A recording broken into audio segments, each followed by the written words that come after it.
Chapter 242. Don't say useless things. Quickly return E to me. I'll give you the money, and we're even. Looking at E's appearance, my heart ached. I wanted to take her away from here as soon as possible. I didn't know if I had left a shadow in her heart. If so, it might become a scar for her life. Kneel down. Wangla looked at me and said with contempt. What? I looked at her in confusion. I didn't expect her to make such an unreasonable request. I want you to kneel down. Wangla raised her voice and shouted at me. I looked at her and said, That's impossible. You think too much. Wangla, don't go too far. I've already agreed to your request and brought the money. You should return E to me. Why should I kneel down in front of you? Wangla looked at me and sneered. In front of me, she stretched out her hand and pinched E's arm. E shouted loudly and cried even harder. My heart felt like it was being cut by a knife. Wangla looked at me and said, Are you going to kneel down or not? You. I was so angry that I couldn't speak. Seeing that I didn't kneel down, Wangla once again pinched E's arm. E's cries pierced my heart. Okay. I'll kneel down and beg you not to hurt my daughter. Wangla sneered and looked at me as she let go of E's arm. I looked at her, afraid that she would hurt E again. I had no choice but to kneel down in front of her. I lowered my head. I had never knelt down in front of anyone in my life. This shame, I must make her pay back double. Wangla looked at me and said again, Kneel down with both legs. Otherwise, I'll torture your daughter. Her vicious threat made me unable to refuse. I lowered my head and knelt down in front of her. After seeing me kneel down, she laughed loudly. Her laughter sounded particularly harsh. I didn't raise my head to look at her. Wangla looked at me and sneered. She said to the people around her, Hey, do you know who she is? She is the daughter of the Red Minghui of a city, and now she is kneeling down in front of me for the sake of a child. Look at her, she is as useless as a dog, and a dog that doesn't bark. The people around her also laughed along with her. Swallowing my humiliation, I lowered my head and asked softly, Can you return my daughter to me now? I can, but you have to shout it out loud. You, Cold Glaze, are a slut who only knows how to seduce men. If you say it, I'll let your daughter go. Wangla squatted down and placed E on the ground. She pulled the towel out of E's mouth and looked at E. Little darling, hurry up and persuade your mother. Otherwise, you'll be tortured by me. I raised my head and looked at E. Her eyes were full of tears. She looked at me and softly said, Mother. Seeing E like this, I made up my mind. No matter what kind of humiliation I had to suffer, I would save E. I looked at Wangla. She was still looking at me with an extremely arrogant expression. I said softly, Okay, I'll say it. I, Cold Glaze, am a slut who only knows how to seduce men. Is that good enough? Speak louder. Are you trying to scare the mosquitoes? Wangla looked at me impatiently. I closed my eyes and shouted loudly, I, Cold Glaze, am a slut who only knows how to seduce men. Is that good enough? Hearing me shout like this, they all laughed together. Wangla looked at me and reached out to grab my face. Yes, she said softly. Look at your eyes. You look quite good. How could you be a slut who only knows how to seduce men? What a waste of your face. I shook off Wangla's hand and looked at her. Give E back to me. Okay, I'll give her back to you. Look, you're angry. Wangla then let go of E's hand and E ran into my arms. I hugged her tightly. I swore that I would never let her leave me again and get hurt again. Holding E, I ignored Wangla and turned around to leave this place. But before I could take 2 steps, I was stopped by 2 men. I held E tightly and shouted, What do you mean? I just promised you that I would give E back to you after you brought the money. I've done it now. Wangla held my arm and smiled proudly. I held E, afraid that she would get hurt again. Before I could react, a man behind me swung a stick and hit me on the back. I lost my center of gravity and fell to the ground with Ee in my arms. Ee was so scared that she started crying again. I tried to calm Ee down. I held Ee in my arms, afraid that they would do something to Ee. Several people came towards me with sticks. I knew that they were coming for me. I held Ee in my arms and Ee leaned against me. I knew that I was the only one she could rely on now. Those sticks all hit me. Although it was very painful, I endured it for Ee's safety. I had to ensure Ee's safety. She must not get hurt. After a round of violent beating, they finally stopped. I let go of Ee and Ee was still in my arms. Fortunately, she was not hurt at all. Blood flowed from the corner of my mouth. Ee reached out to wipe the blood from the corner of my mouth. Her face was full of tears. I reached out to wipe the tears from her face and said, "Silly, Mommy is fine. Mommy is fine. Don't worry." Yo yo yo, what a pair of mother and daughter. But it's useless. Let me tell you, Cold Glaze, I hate you. When Dwanmu K and I were together, all he thought about was you. How ridiculous. Even when he was drunk, he talked about you. This really makes me unhappy. Do you think I will let you walk out of here alive? What a rare opportunity for me to deal with you. Do you think I won't cherish it? I forced myself to raise my head. I looked at Wongler and said softly, "I don't care what you do to me, but can you let my daughter go first? Even if I beg you, the child is innocent. You can kill me, but I beg you to let my daughter go." Wongler sneered and waved at me. I forced myself to stand up. I looked at Ee and said softly, "Ee, listen to Mommy. Daddy is outside. Hurry up and go find him. You must listen to Mommy, okay?" Ee shook her head with all her might. She looked at me and said, "Mommy, Mommy, I don't want to leave you." I stroked Ee's hair and said softly, "Be good. Hurry up and go." I whispered into Ee's ear, "Dad is right outside. You just have to inform Dad, okay? Ee, hurry up and go." I pushed Ee towards the door. Chapter 243. Ee turned to look at me, then ran out of the door crying. Looking at her receding figure, I let out a long sigh. Ee was out of danger, so there was nothing for me to worry about. I wanted her to be safe, and there was Red Baron and Suri outside to protect Ee. Ee would definitely reach Han how soon. That was enough. Her safety was more important than anything else. Before I could react, I was hit hard on the back. I lost my balance and fell to the ground. I struggled to get up. Just as I turned around, a stick came at me. I couldn't dodge it and fell to the ground again. Because I blocked it with my arm, the stick hit my arm hard. My arm hurt. I raised my head and looked at Wong Luer. She was looking at me with a cold expression. I knew she had been looking forward to this day for a long time. I looked at her with a sneer. Wong Lu looked at me and said, "This is just the beginning. How do you feel?" "Originally, I wanted to vent my anger on you and your daughter, but since you are pleading for your daughter, I will vent it all on you." Wong Lu walked in front of me and looked at me with a sneer. She stretched out her foot and kicked me to the ground. She snapped her fingers again, and several people walked towards me with sticks in their hands. I knew that a storm of beatings was about to hit me. After a round of beating, I didn't know how I survived. My whole body was stinging with pain. I fell to the ground, dying, and couldn't get up. Wong Lu came in front of me and stepped on my body with her heel. But I couldn't feel the pain.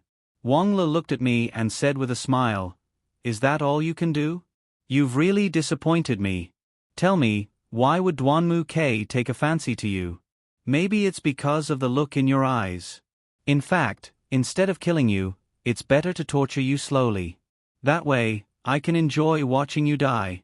Cold Glaze, don't think that no one can deal with you just because you are the eldest daughter of the Leng family." Wong Lu pulled my hair and took out a pair of scissors from who knows where. She cut my hair, and I fell to the ground again. Her smile became even brighter. She cut my long hair, but I didn't have the strength to struggle. Seeing my long hair become short, Wang Le squatted down. She reached out her hand and held my face. Looking at me, she smiled and said, "It's really unfair. Even short hair looks so good." Wang Le let go of my hand and threw me to the ground. She turned to look at a man next to her and said, "Forget it, I've played enough. Deal with it." A man took out a knife from his pocket. He walked towards me and held the knife to my neck. At this moment, I wasn't nervous at all. What I was thinking about the most was the warm memories of the past. I thought about the time I spent with Duan Mu Ke, with my parents, with Han Hao, with Suri, with the Red Baron, and with Xinyao. I also thought about the time I was pregnant, when Yi was born, and watching Yi grow up little by little. After experiencing so much, I felt satisfied. However, there were still many regrets in my heart. I didn't marry Han Hao, didn't watch Yi grow up, and didn't live happily with my family. Although there were still many regrets in my heart, I still felt satisfied. Everything was over, and I was about to end my life. I hoped that my departure could exchange for everyone's happiness. I closed my eyes tightly. I could feel the cold knife on my neck. "Stop." I heard a familiar voice. I raised my head and opened my eyes. I saw the Red Baron. She rushed in front of me and kicked the knife away from my neck. Then, she kicked the man to the ground. I turned my head to look at the other side. Suri had also rushed over. He was also fighting with a few people. After the Red Baron finished dealing with the man, she quickly carried me in her arms. She looked at me and shouted, "Milady, milady, are you okay? Milady, wake up, milady." I saw the tears on the Red Baron's face. I tried my best to reach out and touch her face. "Red Baron, I'm fine. Don't worry. Hurry. Hurry up and help Suri." Just then, another group of people walked in. From afar, I saw Duanmu Ke's figure. Next to him was an older man.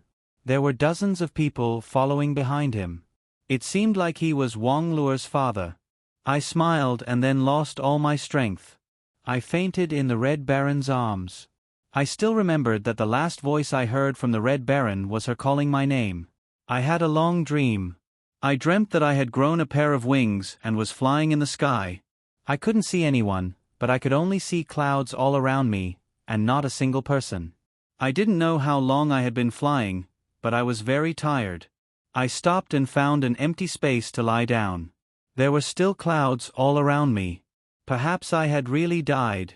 Otherwise, how could I have dreamt of such a thing? It's good that I'm leaving. I hope that the people I miss dearly will be happy and safe. I hope that Han Hao can find someone he likes and start a happy family as soon as possible. I also hope that Yi can grow up safely. I owe her the most in my life, so that's it. I'm at ease now. I haven't done anything bad in my life. I hope that I can go to heaven.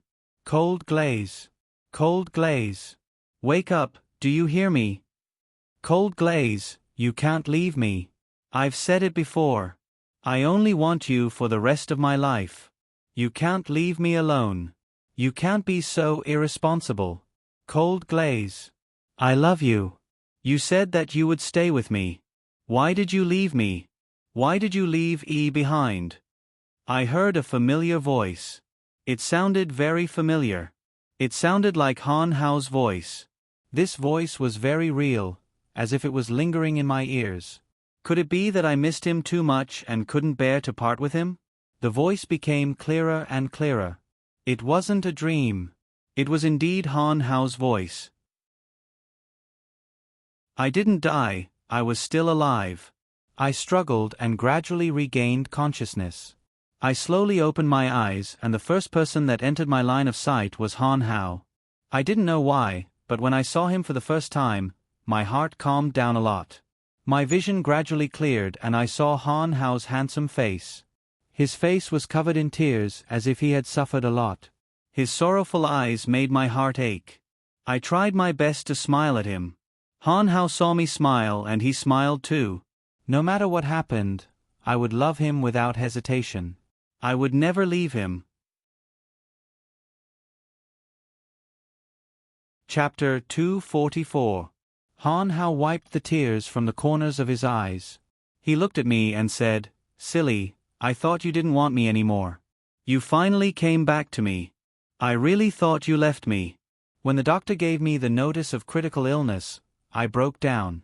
I didn't believe that you would leave me, so I didn't sign it. Luckily, I persisted and waited until you came back. I looked at him and smiled. "Well, aren't I back now? Don't worry, I'm fine." As soon as I finished speaking, the doctor walked into the room. He walked to my side and began to examine me. After a round of examination, the doctor looked at Han Hao and the others and said, "She's out of danger. She just needs to rest. She's not in a good condition to be in contact with people. Let's wait until she's better before visiting." "Wait a minute, doctor. I'm her fiancé. We've just been through a lot. I have a lot to say to her. Can I talk to her for a while?" Han Hao asked the doctor. The doctor looked at Han Hao's sincere eyes and said, "Okay, but don't take too long. The rest of you can leave first. We'll visit her when her condition is stable." The doctor left with Suri and the others. The Red Baron didn't come because he had to deal with the aftermath. Xinyao stayed at home to take care of her parents and Yi. Suri took care of everything at the hospital. Among so many people, I didn't see Duanmu Quebec. Only Han Hao and I were left in the room. Han Hao sat next to me and reached out to hold my hand. "Darling, I missed you so much. You don't know how worried I was when you went into the factory. When Yi came out, she told me that you were beaten up because you tried to protect her." I quickly called the Red Baron, and just as I was about to get out of the car, I saw Duanmu K rushing over with a group of people. He told me to take Yi home first, as I had to send her home to ensure her safety. After I sent her home, I received a call saying that you were seriously injured and sent to the hospital. After I helped Yi settle down, I hurried over here. Luckily, I saw you. Luckily, Yi found you safely. What happened next? Can you tell me? Han Hao nodded. Duanmu K went to Wang Luo's house and told her father what happened. At first, Wang Luo's father didn't believe him, but he showed him the video of Yi being kidnapped. Her father immediately recognized the factory he had just acquired and was planning to develop. He believed that Wang Luo's doing. He was very angry, so he brought his men and Duanmu K to the factory. Yi was able to get out safely because she had the Red Baron and Suri's protection. When I saw how pitiful Yi was, I felt like Mai's heart. "Oh, by the way, Yi is injured. Did you take her to the hospital to treat it?" "I was worried about her." "Don't worry, Yi's injuries aren't serious, but I was worried that she would be traumatized by the kidnapping, so I called a private doctor over to give her a thorough examination. She's fine, so don't worry. Xinyao is still by Yi's side to take care of her. You, on the other hand, should take care of yourself first before thinking about anyone else." Han Hao looked at me and pursed his lips. I looked at him and smiled. "It's okay. As long as Yi is safe, that's all that matters. When did I not take care of myself? Don't overthink it. I'm fine, aren't I?" Han Hao glared at me. He looked at me and said angrily, "When did you take care of yourself?" "When I saw your medical records, I almost broke down. Do you know that?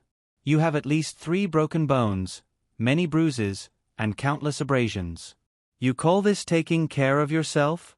Tell me, how can I be at ease letting you live alone when you're like this?"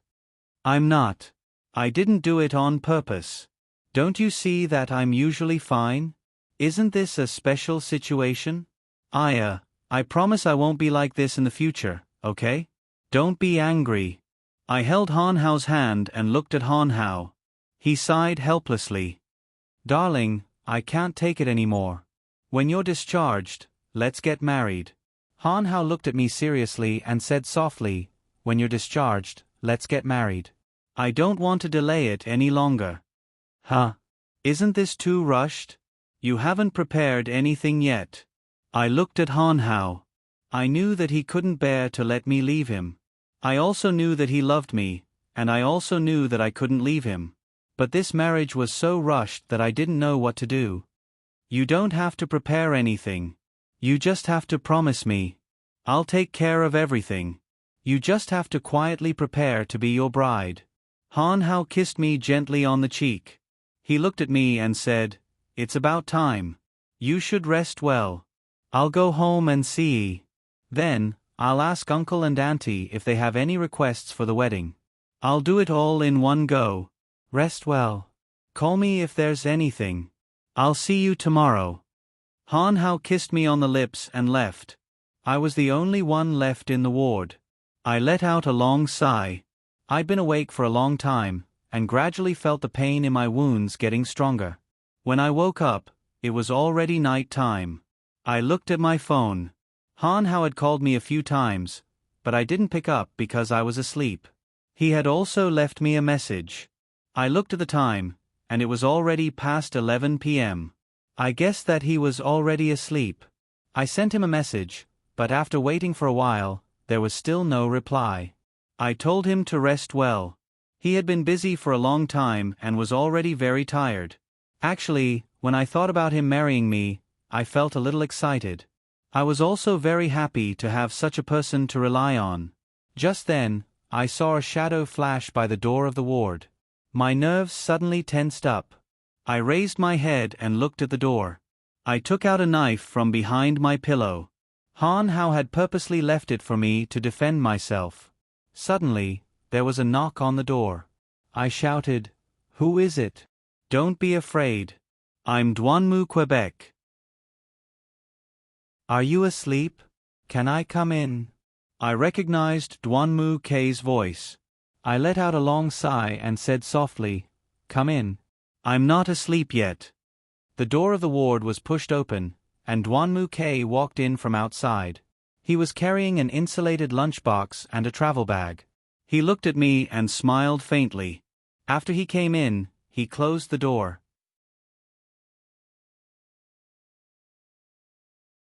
Chapter 245. Duanmu K walked to my side. He put the lunchbox on the cabinet and a bunch of fruits in the cabinet. Then he sat down next to me. He looked at me with a calm expression, but I could see that his eyes were bloodshot. He probably didn't sleep well either. He reached out and covered me with the blanket.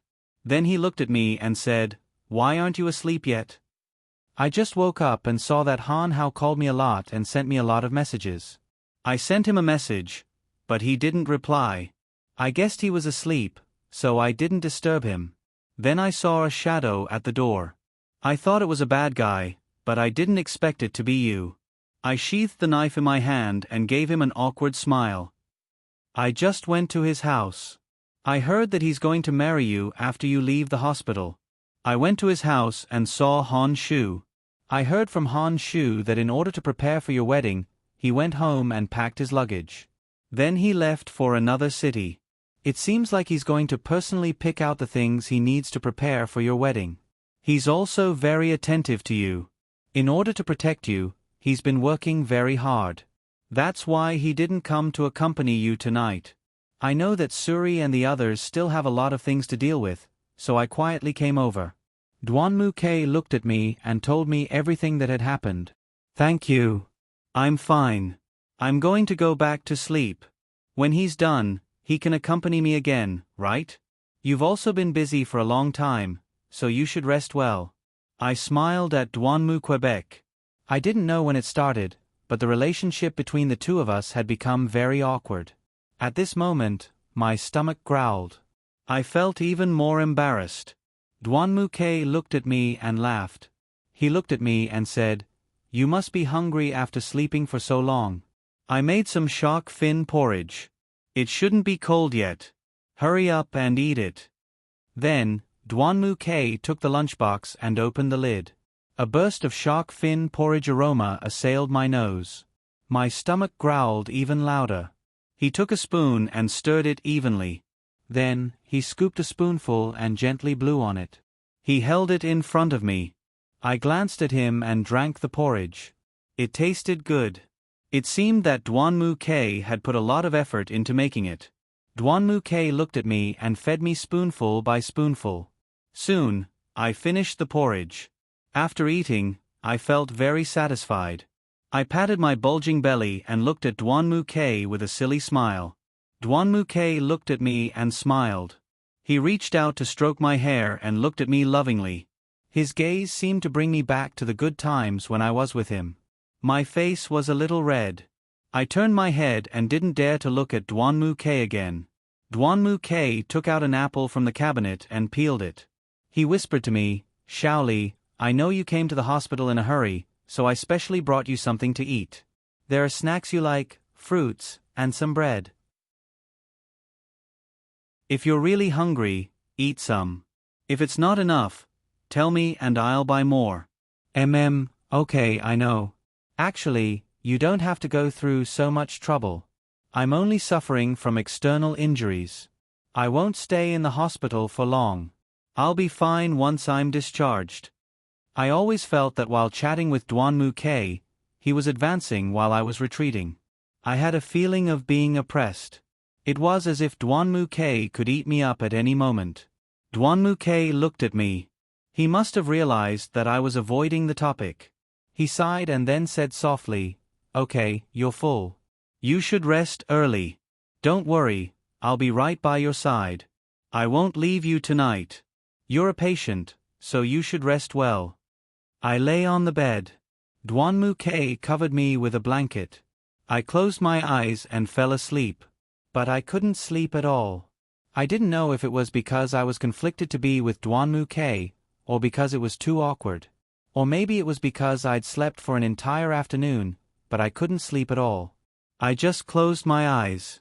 My mind was in a mess. I could hear Duan Mu K sighing as he sat beside me. After a while, Duan Mu K said softly, "Shaoli, I'm sorry. I never knew that you were so important to me. As for Wang Luer, I had no choice. Everyone in the city probably knows about what happened to the Kurosawa. Wang Luer's father threatened me to marry Wang Luer in the name of helping my father. He said that if I didn't marry Wang Luer, he wouldn't invest in the Kurosawa. My father couldn't withstand the pressure and agreed. I don't have any feelings for that woman. You know, my parents' health isn't good. I was afraid that something bad would happen to them, so I endured the humiliation and agreed. I'm sorry, Shaoli, do you know? My feelings for you have never changed. I really don't want to leave you. I really want to stay by your side and protect you, but I'm not qualified. I'm not qualified to protect you. All I can do is help you when you need it. Compared to me, Han Hao is more suitable for you. Seeing how he cares for you so much, seeing how much he cares for you, I'm envious from the bottom of my heart, but I'm also jealous. But no matter what, I want you to be happy. He can give you happiness, so I'm satisfied." I only listened to Duan Mu K's words. I pretended to be asleep and didn't dare to answer him. Answer him what? Answer him if I still have feelings for him in my heart? It would be a lie to say that I didn't love him, but in this situation, it was best to wish each other happiness. At this moment, Duan Mu K continued, "But I'm already very satisfied now. I didn't expect you to be pregnant. Now that I've calmed down and thought about it, when you were pregnant, I was so violent towards you. How difficult it must have been for you to keep this child. I'm really an animal. I didn't even consider your feelings. Shaoli, I'm really sorry, but seeing Yi being so obedient and sensible under your tutelage, I feel very gratified. If she lived with me, it wouldn't be like this. Don't worry, when you and Han Hao get married, I won't take Yi away from you. I know that Yi likes Han Hao. Perhaps in her eyes, Han Hao is the image of a father in her heart. I don't want to break them apart either. Seeing the two of you happy together, I'm already satisfied. Shaoli, no matter what, as long as you're happy, that's enough." Listening to Duan Mu K's tone of voice, I could feel his helplessness. He was indeed facing a lot of difficulties now. I didn't know why, but when I heard him say that, I suddenly felt that he was very pitiful. I wanted to care for him, wanted to give him some comfort, but what kind of identity should I face him with?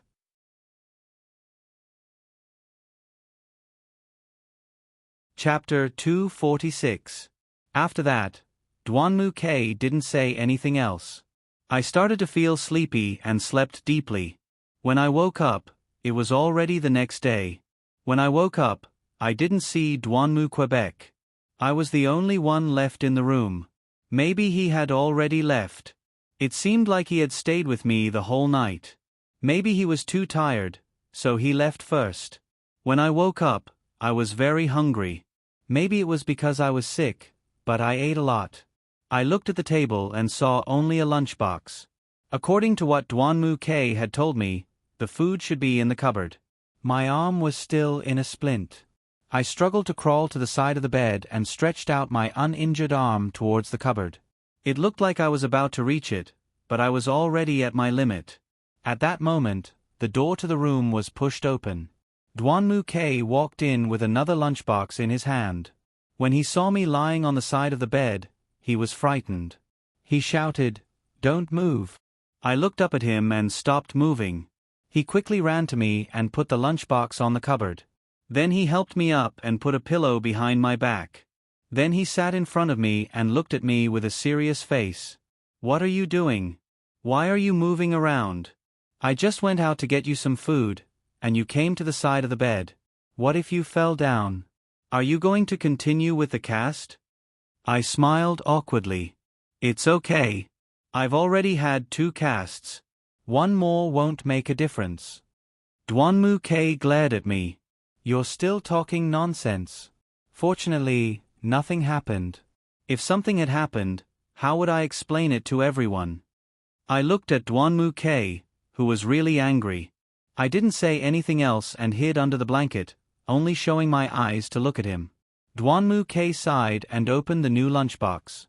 He looked at me and said, "This is the breakfast I asked the nanny to prepare this morning. It's prepared according to your usual preferences. Come and try it." I looked at Duanmu K, but didn't dare to come out from under the blanket. Duanmu K looked at me and shook his head helplessly. All right. I apologize. Hurry up and eat. The food is getting cold." Seeing the Duanmu K apologize to me, I smiled and sat up from the blanket. I looked at the breakfast on the cabinet. It was all my favorite food. There were soup dumplings, cold dishes, soy milk, and scallion pancakes. Since I couldn't move, I had to ask the Duanmu K to feed me. He was very patient and fed me mouthful by mouthful. Halfway through breakfast, the door to the ward was suddenly pushed open. Han Hao walked in with a pile of breakfast. When he saw me and Duanmu K, the 3 of us froze. Duanmu K put down the bowl and looked at Han Hao. "Xiao Hao, I went to your house last night. Uncle Lang said that you went out of town to prepare for your wedding. I know that Suri and the others are very busy and don't have time to take care of Xiaoli, so I came over. Last night, I watched her sleep and this morning, I brought her breakfast." Han Hao glanced at me and I nodded. Then Han Hao looked at Duanmu K and said, "Thank you for taking care of Xiaoli. I just came back from out of town and didn't have time to go home. I bought some breakfast and came over. Let's eat together." Han Hao pulled a stool from the side and sat next to Duanmu Quebec. Han Hao also put the food he brought on the cabinet. He bought all my favorite foods, including fried dough sticks, tofu pudding, and poached eggs. Since Han Hao was here, Duanmu K didn't feed me. I put the bowl on the cabinet and ate with my uninjured hand. Han Hao and Duanmu K sat across from me. The 2 of them were also eating breakfast, but the 3 of us didn't speak. After breakfast, Duanmu K took the initiative to clean up the things on the cabinet. Then he looked at Han Hao and me and said softly, "Xiaoli, Xiao Hao, you 2 stay here. I'm leaving first. I'll take the trash with me. If there's anything, call me. If there's nothing, why are you in such a hurry to go back?" Han Hao looked at Duanmu K and asked. Duanmu K was stunned. I haven't been home for 2 days. I don't know how Mom and Dad are doing. I have to go back and see them." Duanmu K smiled at the 2 of us and turned to leave the room. At this time, Han Hao turned to look at me. "Do you believe him?" "Huh? Believe what?" I looked at Han Hao in confusion. "Do you believe that Xiao K left because of this reason?" Han Hao reached out and touched my face. I thought for a moment and shook my head. He looked at me and said, "I don't believe it either." He just felt that it was too awkward to stay between the two of us. I leaned on Han Hao's hand and looked at him.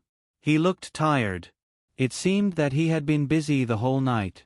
I still had at least 20 days before I would be discharged. I didn't know why he was in such a hurry. I looked at him and said, "You look tired. You didn't sleep last night, did you? You have stubble on your face." Han Hao reached out and touched it, then softly said to me, "Yeah, I didn't sleep well last night, so I went to my friend's place to order the furniture." When he heard that I was in a hurry to get married, he was quite surprised. He chatted with me all night and finally ordered the furniture. When we finished talking, I looked at the time and saw that it was already morning. "I saw the message you left for me. I knew that you would have a problem eating breakfast after waking up, so I hurried back. I found your favorite breakfast shop in the suburbs, then bought breakfast and came over. But I didn't expect to see Douanmu, Quebec. I knew that he was jealous." I looked at him and said, "Xiao Ke was right. He really did come to accompany me. He knew that you guys couldn't accompany me, so he came. Don't think too much. I don't have anything to do with him anymore." I held Han Hao's hand. I knew what he was worried about. Han Hao looked at me and smiled. "I know, but I know that he has feelings for you.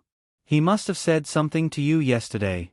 If he really saw you as a friend, he wouldn't be in such a hurry to leave when he saw me. So, he must have a guilty conscience." Hearing Han Hao say that, I was stunned. Douanmu Ke really did say a lot of things to me yesterday, but I pretended not to hear it. Now that Han Hao said that, I felt uncomfortable. I sighed. I pulled Han Hao's hand and said, "You're thinking too much again. Didn't we agree not to talk about unhappy things? What you need to think about now is being together with me. Being a Red Minghui's son-in-law isn't easy. In the future, Father will give you a lot of tasks for the Red Minghui. When the time comes, you'll be busy. Don't even think about running away, you can't." I had no choice but to change the topic.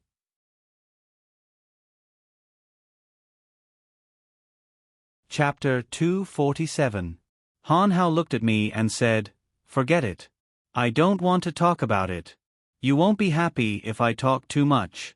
I don't want to make you unhappy." I smiled at Han Hao. I hooked my arm around his neck and kissed him on the cheek.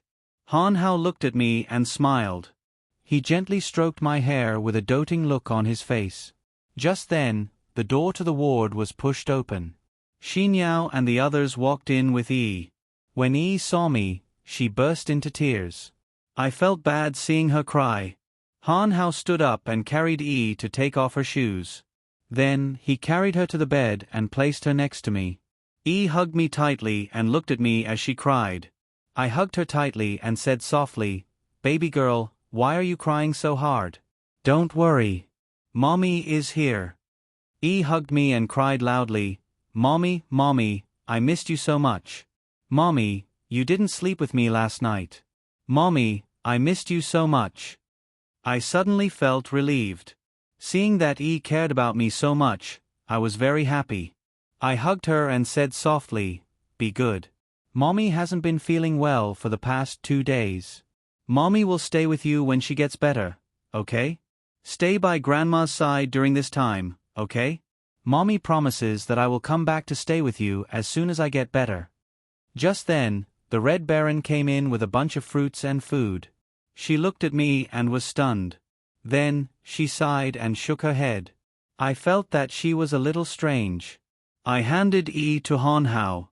Then, I looked at the Red Baron and asked softly, "What's wrong with the Red Baron? Why do I feel that you are in low spirits? Did something happen?" The Red Baron glanced at Han Hao and then looked at me. "I have some bad news to tell you. Although your body is in such a condition, I still feel that I should tell you this."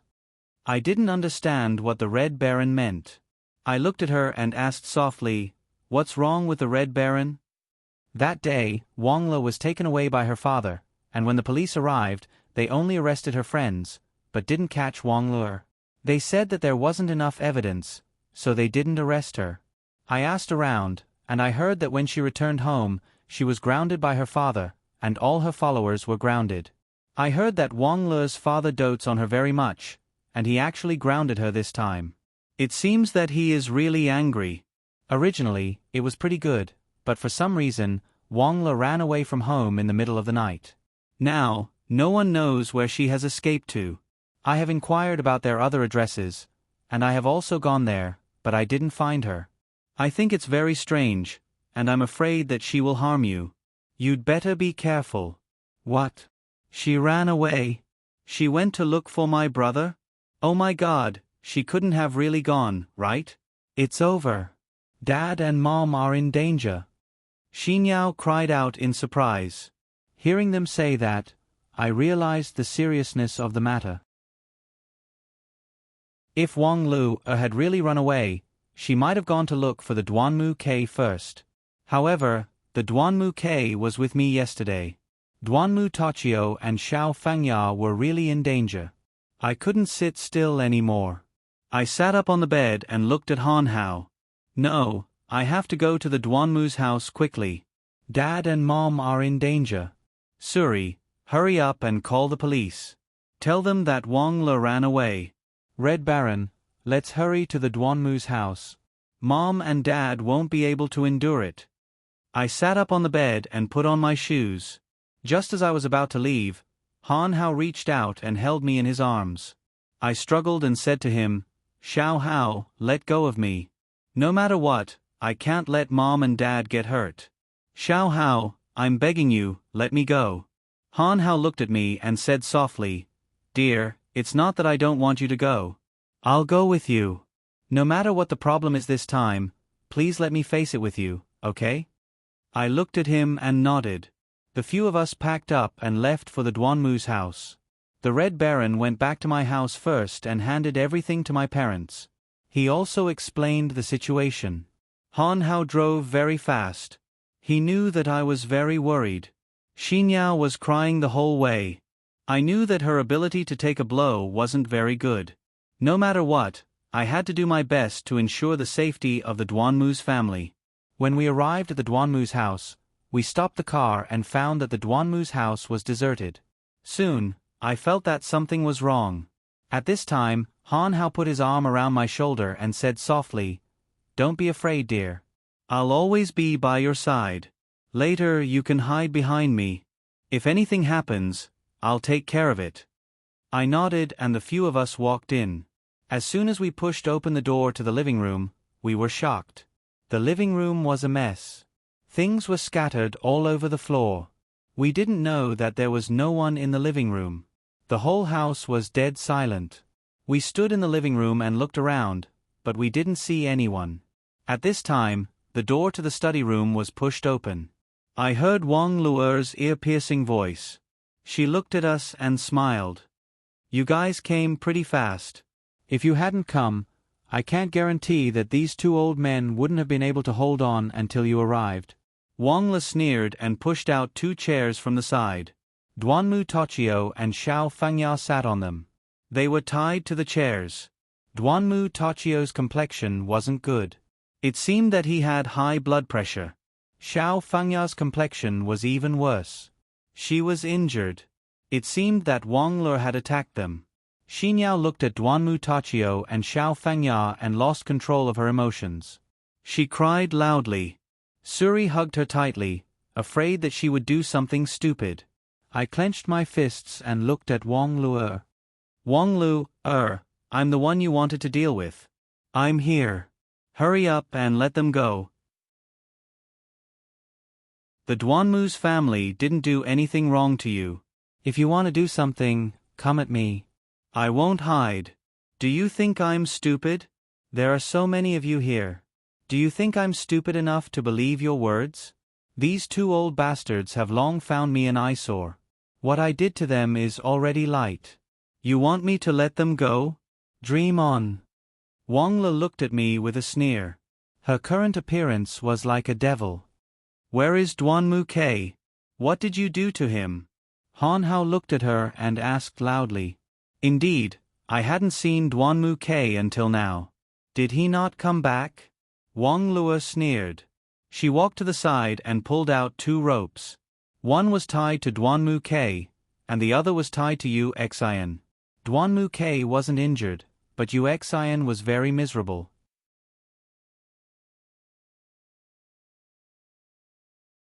Chapter 248. Yu Xian's body was covered in blood. Her clothes were torn, and we could vaguely see her underwear. Her hair was disheveled, and she was lying on the ground. It seemed Wang Le really wanted to kill her. At this time, Duanmu K slightly opened his eyes. When he saw us, he said in a low voice, You, why are you here? Hurry up and leave. It's dangerous. I looked at Duanmu Quebec. Looking at his injured appearance, I felt really helpless. Wang Le walked to Duanmu K's side. She stretched out her hand and slapped Duanmu K's face. Wang Le shouted, Shut up. They're willing to die. Why do you care about them? You never had me in your heart. Look at that cold glaze. That woman is like a slut. What do you like about her? I couldn't bear to let her torture Duanmu K anymore. I looked at Wang Le and shouted, Hurry up and let them go. Wang Le, you can't escape. Don't do too many things. It will only aggravate your crime. At this time, Duanmu K looked at Wang Le and said, Okay, I'm begging you. Please let my parents and Yu Xian go. You can do whatever you want to me, okay? I'm begging you. Wang Le smiled and said, Okay, since you're begging me, I'll give you face. I can let those two old things go, but as for that slut, I can't let her go. Wang Le glared at Yu Xian. Yu Xian was still lying on the ground. Wang Le walked to Yu Xian's side and squatted down. She sneered and tore Yu Xian's clothes. I heard waves of screams coming from Yu Xian. After a while, Wang Le finally stopped abusing Yu Xian. She stood up. I looked at Yu Xian, who was lying on the ground. She didn't have anything to cover her body. Yu Xian lay on the ground, crying from time to time. Wang Le clapped her hands and turned to look at us. I promised Duanmu K that I would let his parents go. Wang Le hooked her finger at us. Xinyao and Suri quickly ran over. The two of them brought Duanmu Tachio and Xiao Fengya out of the study. When they came to me, I gave them a simple check. Duanmu Tachio and Xiao Fengya. Sure enough, Duanmu Tachio had high blood pressure. I quickly took out some medicine from the living room and gave it to him. Duanmu Tachio's complexion visibly improved. I turned to look at Xiao Fengya. Although her injuries were minor, they still needed to be treated carefully. I turned to look at Xinyao and said softly, Hurry up and take Dad and Mom to the hospital. Dad's situation is very dangerous, and Mom's injuries are also very serious.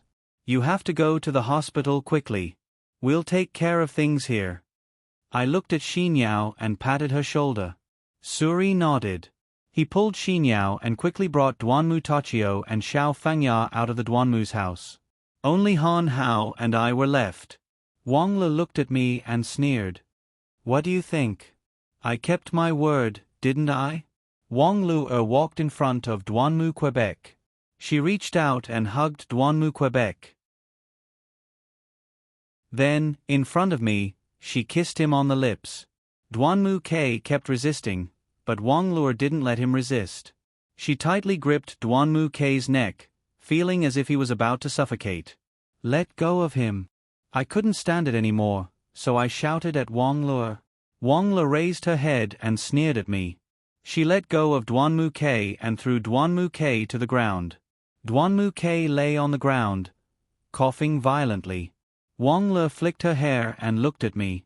Okay, I don't want to talk nonsense with you anymore. It's time to put an end to this. Wang Le pulled out a gun from her handbag and pointed it at me.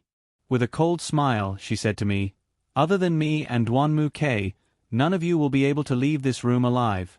Since you want to be with Han Hao for the rest of your life, then I'll fulfill your wish. She pointed the gun at me, a devilish smile on her face, making people feel especially gloomy. Han Hao hugged me and put me behind him. In a soft voice he said, Xiao Li, don't be afraid. I'll stay by your side. When you find an opportunity, run away. No matter what, don't put yourself in danger, okay? Han Hao tightly held my hand. I could feel his nervousness. Wang Le looked at me and laughed loudly. Cold glaze. You bitch, go to hell. The moment the gunshot rang out, I grabbed Han Hao's arm and pulled him behind me. I stood in front of him and closed my eyes. I smiled bitterly in my heart. Maybe I would have to die again. I suddenly felt a lot of reluctance. I had already promised to marry Han Hao, and had just returned from the gates of hell. Now, I had to face death again. I suddenly felt very sad. I was waiting for the feeling of the bullet piercing through my chest, but I didn't feel it at all. I opened my eyes, and then my tears covered them. Yu Xian rushed in front of me and blocked the bullet for me. Yu Xian turned around and looked at me, blood flowing from the corner of her mouth. I looked at Yu Xian. It was the first time I saw her eyes so clear. When Wang Le saw that Yu Xian had blocked the bullet for me, she angrily fired a few more shots at Yu Xian. Yu Xian's eyes widened. Yu Xian. I quickly ran in front of Yu Xian and hugged her. Her body was covered in blood. I looked at Yu Xian and whispered, "Why are you so stupid? You should live well." Yu Xian looked at me and smiled. "I owe you, and I can only repay it with my life. Cold glaze, I don't have the fortune to live with Duanmu K in this life. I hope you can take care of him. I'm sorry, Cold glaze. You must live well." Yu Xian's hand on my face suddenly slid down. The tears on my face couldn't stop flowing down. I loudly called out Yu Xian's name. "Yu Xian. Yu Xian. Why are you so stupid?" I hugged her. Although she wasn't my friend, she had sacrificed her life for me. How could I repay this kindness? Wang Le seemed to be in shock. She probably didn't think that she would really kill someone. However, I couldn't care less. I just hugged Yu Xian and sat there crying. Han Hao reacted quickly. He ran in front of Wang Le and snatched the gun from her hand, pressing her to the ground. At this moment, the Red Baron came in with the police. The police took Wang Le and Yu Xian's body away. I was still very emotional. Han Hao stayed by my side. He hugged me tightly. I leaned on his shoulder and cried my heart out. So many things had happened today, and I couldn't accept it all at once. Duanmu K sat on the sofa. The medical staff had just come to treat his wounds. He had to go to the police station later to make a statement.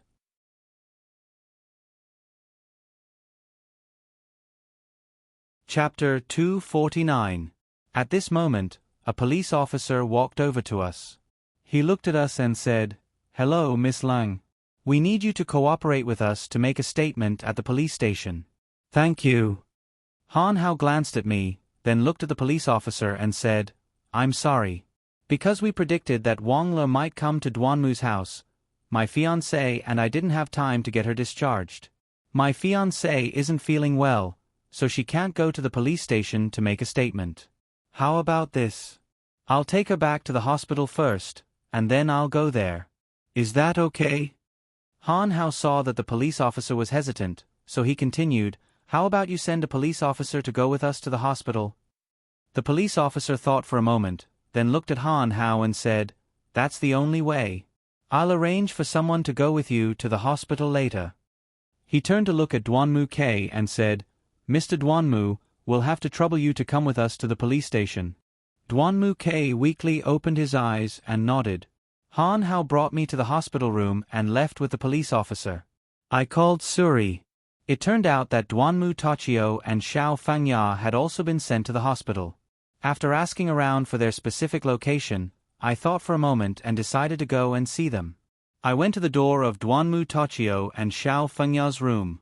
Through the glass of the room, I saw Duanmu Tachio lying on the bed with many tubes inserted into his body. His eyes were tightly shut. Xinyao leaned on Suri's shoulder and cried softly. Xiao Fengya had also woken up.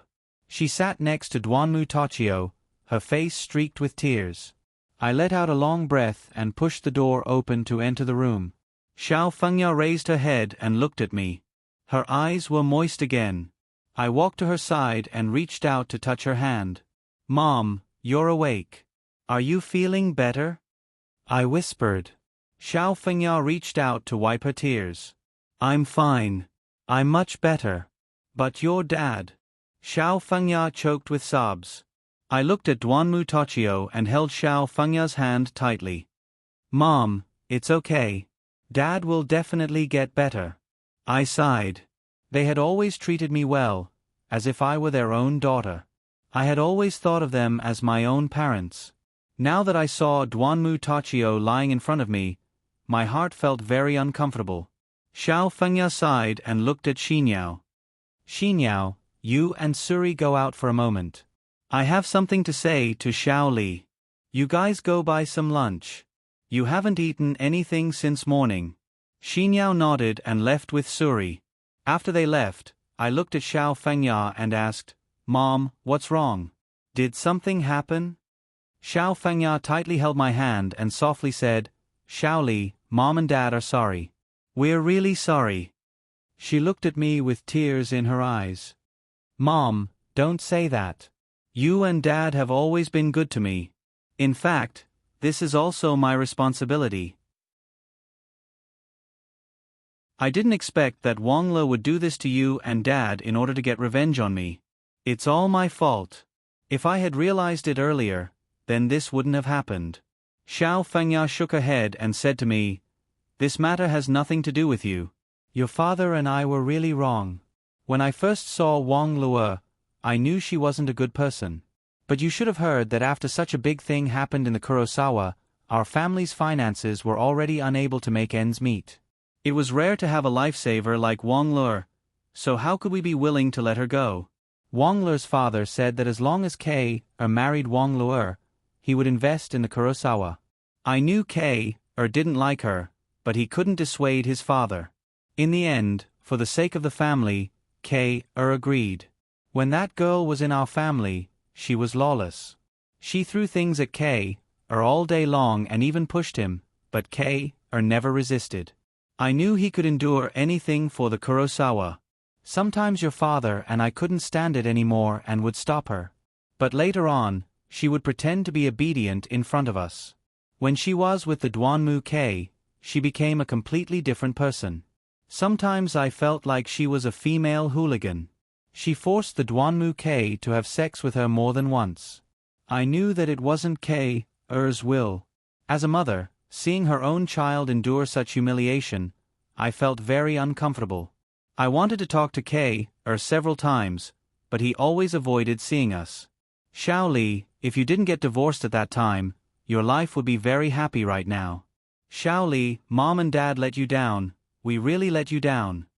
Xiao Fengya cried even harder. I pulled Xiao Fengya's hand and said softly, Mom, don't think about it anymore, it's all in the past. Although Wang Le escaped once, she will definitely be punished by the law this time. After all, a life for a life. What? A life for a life. What's wrong? What's wrong with who? Xiao Fengya looked at me and asked in confusion. I lowered my head, looked at Xiao Fengya, and said softly, Mom, I'm sorry. In order to save me, Yu Xian took a bullet for me. She was killed by Wang Le. I couldn't stop my tears from flowing out. Heavens! Xiao Fengya covered her mouth and cried even harder. Choking with sobs, she said, Poor Sesa, she was so young, how could she? Xiao Fengya cried very sadly. I could only tightly hold her hand and silently stay by her side. After Xiao Fengya calmed down, she looked at me and said softly, Xiao Li, don't feel guilty. Actually, when you were in our house, Yu Xian also did a lot of bad things to you. Ah! Mom, you knew? I looked at Xiao Fengya in surprise. Could it be that she already knew? If she already knew, then why didn't she stop it? Xiao Fengya nodded, then looked at me and said, Actually, I only found out this morning after Wang Le came to our house and kidnapped us. She used the same method to deal with Wang Le, but Wang Le wasn't as magnanimous as you. She beat Yu Xian very badly. I only found out at that time. She had framed you so many times, and caused you to fall down the stairs and lose your child. She also seduced Duanmu K and caused the conflict between the two of you. Xiao Li, don't hate her anymore, okay? Although she's only my adopted daughter, I raised her for so long, and I still love her very much. No matter what, she shouldn't have used her life as an apology. Xiao Li, promise Mom, don't hate her anymore, okay? Xiao Fengya looked at me with pleading eyes. I knew she was a kind woman, and none of this was her fault. After all, she didn't know what Uxian did, and Uxian had already left this world, so I didn't need to hate her anymore.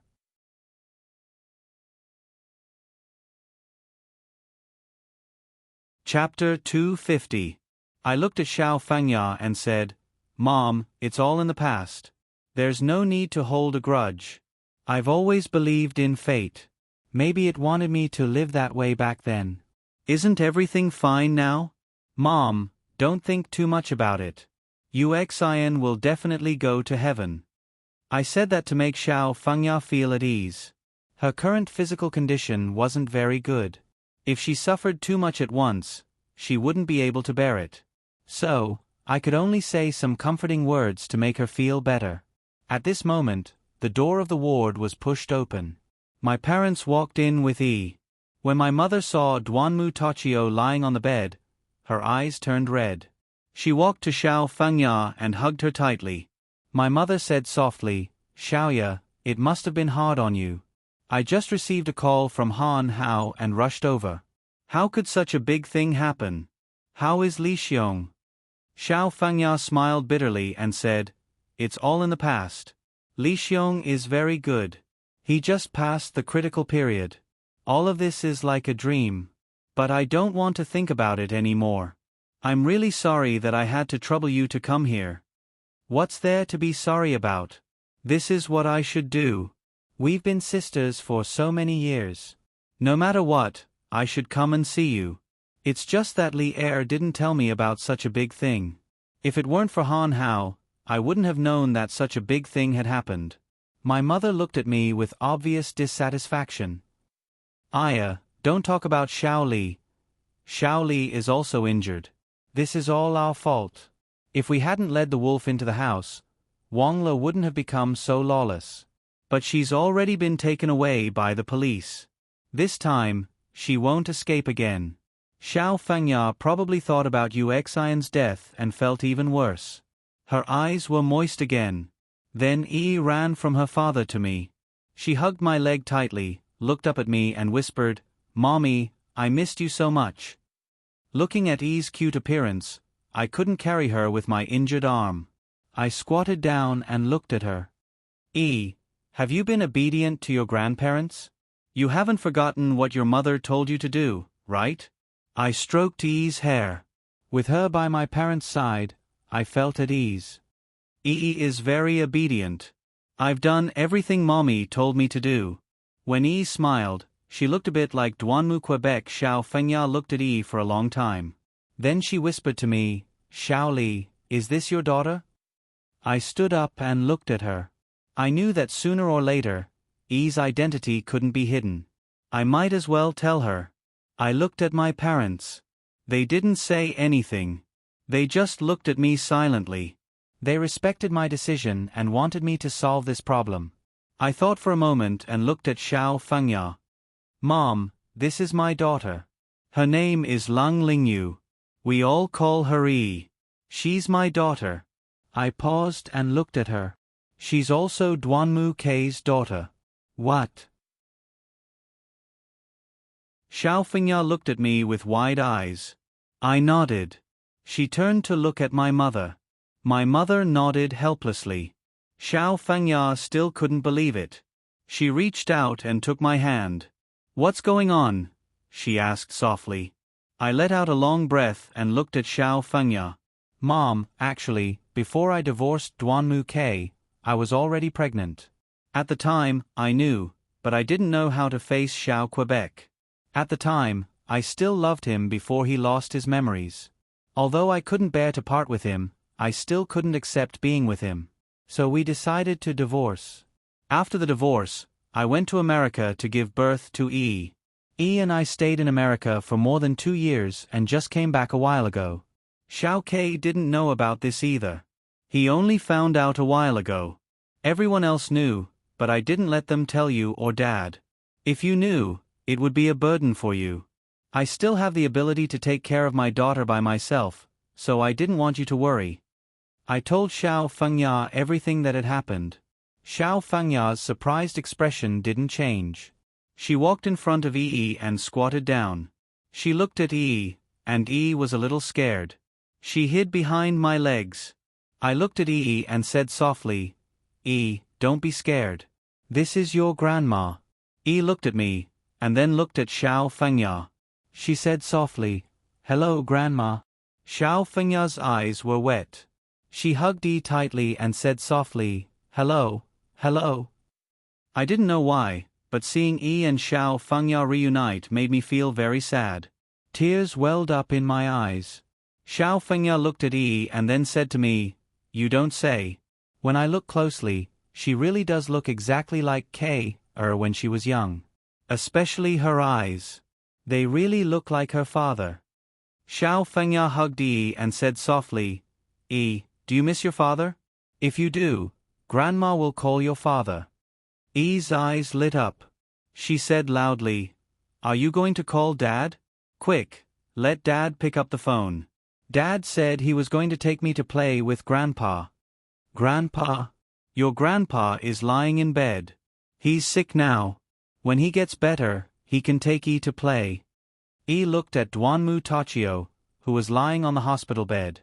Her expression suddenly became very serious. She cried and said, "Not this grandpa. It's that grandpa. I've seen that grandpa's picture. He doesn't look like this. I want Dad. I want Grandpa." I saw that Yi was crying very hard, so I quickly took her from Xiao Fengya's arms and handed her to my mother. My mother carried Yi out of the room. Xiao Fengya looked at me in confusion. "What's going on? Isn't Yi's grandpa Li Xiong? Then what grandpa is there? What's going on?" I sighed and looked at Xiao Fengya.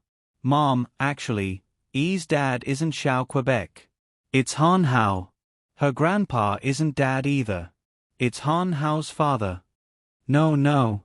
How could Yi's father be Han Hao? What's going on?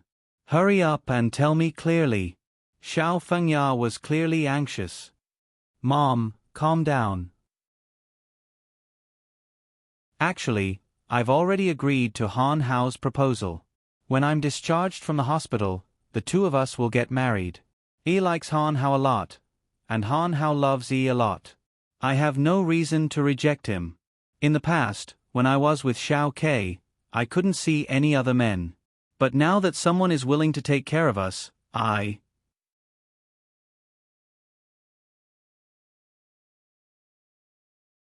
Chapter 251. Xiao Fengya held my hand and said, I understand. We don't have any reason to force you to be with Kay. You can also pursue your own happiness. Besides, Hao isn't a bad kid. As long as he's good to you and Yi, that's enough. It's just that Mom hopes that if you have time, you can bring Yi home to play and let us old folks see the child. Is that okay? Xiao Fengya asked in a pleading tone. I felt uncomfortable listening to her pleading. Mom, that's okay. As long as you miss Yi, just give me a call and I'll bring Yi over to you. That's not a problem. I could only say this. I couldn't think of any other good solutions. At this time, Mother looked at us and said, It's getting late. Li let Xiaoya rest. Let's go back to your room. I looked at the time. We really had been here for a long time. After saying goodbye to Xiao Fengya, we returned to my room. Father had to leave first because of Red Minghui. Mother took Yi and followed me back to my room. When we arrived, I saw that Yi was very engrossed in playing. I turned to Mother and asked, Mom, why did Dad come to the hospital with us? And he didn't say a word the whole time. After I received Han Hao's call, I was very anxious at that time and wanted to see Xiaoya. Their family really has a double whammy. I told your father about it, but he suddenly took the initiative to say that he wanted to go to the hospital with me. I think he probably wants to personally see how Li Xiong is like. I don't want to care about him, as long as he doesn't do anything excessive. My mother sighed. Indeed, I felt very uncomfortable when I saw my father observing others so attentively. I didn't know if Xiao Fengya had noticed, but I hoped she hadn't. At this moment, my mother looked at me and said softly, "Did you give them the money?" I shook my head and said, "So many things have happened before I could. Too many things have happened recently. I had wanted to visit their house next week and give them the money while I was at it, but now it seems even more inappropriate. There's no suitable opportunity to give it to her at all. With Wang Luer's actions, I reckon that Wang Luer's father will be even less likely to invest in the Black Nightmare Society. Our little bit of money is just a drop in the bucket. They'll definitely need more. Seeing the old couple like this, I don't feel good. Yes, I can't ask your father to help them. Your father can't wait for them to go bankrupt. That way, he'll be the only business tycoon in a city. I know what he's thinking, but I don't agree with his actions of stepping on others to climb up the ladder." Mother's words were obviously angry. "Okay, Mom, don't be angry. Let's secretly think of a way to solve this. Now that so many things have happened in their family, it's better to let them have some peace and quiet. If we get involved too much, it won't be good." "That's true. But Xiaoli, there's something Mom doesn't understand. Is it appropriate for you to tell them about Yi's background so early? What if they want to fight with you for Yi? Have you thought about this problem?" Mother looked at Yi. I knew that she was very reluctant to part with her, and I was also reluctant to part with her. "I've thought about it before. If they really want to snatch Yi from me, I'll definitely go through the legal process. Nowadays, the custody of children is based on the couple's financial ability. Relatively speaking, my financial ability should be better than Duanmu K's. Moreover, they don't know that I gave birth to a child, and they only found out about it 2 days ago. Just based on these 2 points, the court won't give Yi to them, so Mom, don't worry, Yi will definitely be our family's. It's just that if the old couple wants to see the child, I'll take the time to bring them over.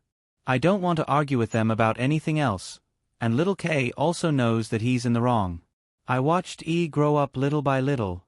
I didn't know why, but she looked more and more like Duanmu Quebec.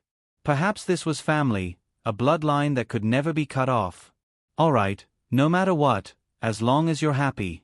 Your father and I can only support you in this aspect. We won't get involved in anything else." Mother looked at the time and said, "All right, it's about time. I'll go order some lunch.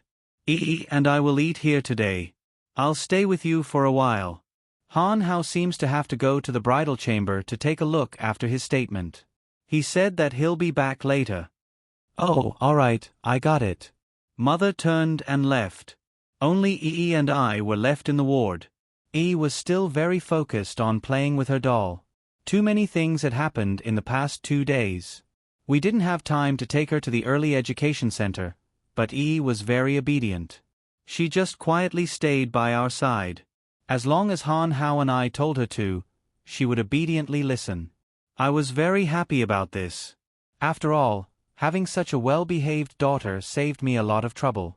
Just as my thoughts were running wild, the door to the ward was pushed open. Red Baron walked in. Looking at her sweaty face, I knew that she had been busy for a long time. I looked at her and said softly, "You've worked hard. You've been busy for so long. Have you eaten lunch? I'll call Mom and ask her to buy more." The Red Baron slumped in the chair and looked at me. Shaking her head, she said, "Don't call.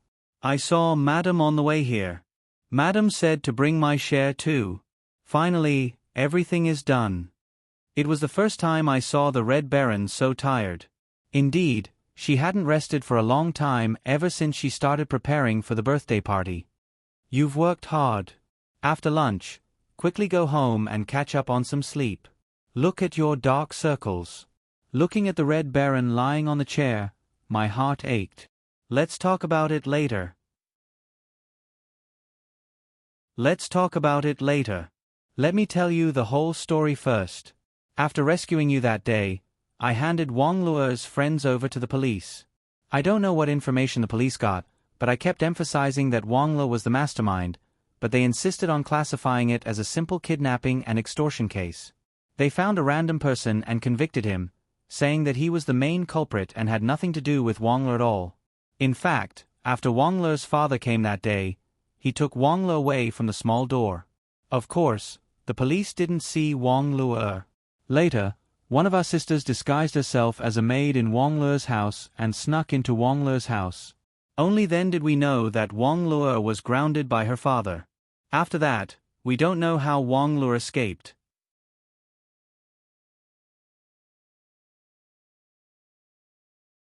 Chapter 252. The Red Baron sighed and continued, I asked the sisters who stayed at Wang Le's house to report to me about her father's situation. They said that Wang Le's father had broken down. It seems that he already knew that his daughter was in danger at that time. You know what happened after that, but there is one thing that I only found out about this morning, and it scared me to death. What could scare you? I looked at the Red Baron in confusion. The Red Baron looked at me and said seriously, Actually, on the night that Wang Le escaped, she came to the hospital around 11 o'clock. She passed by your door.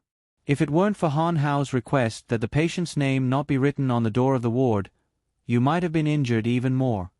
What? Wang Le came to my ward? I was very surprised. I thought back and said to the Red Baron, Now that you mention it, I seem to remember.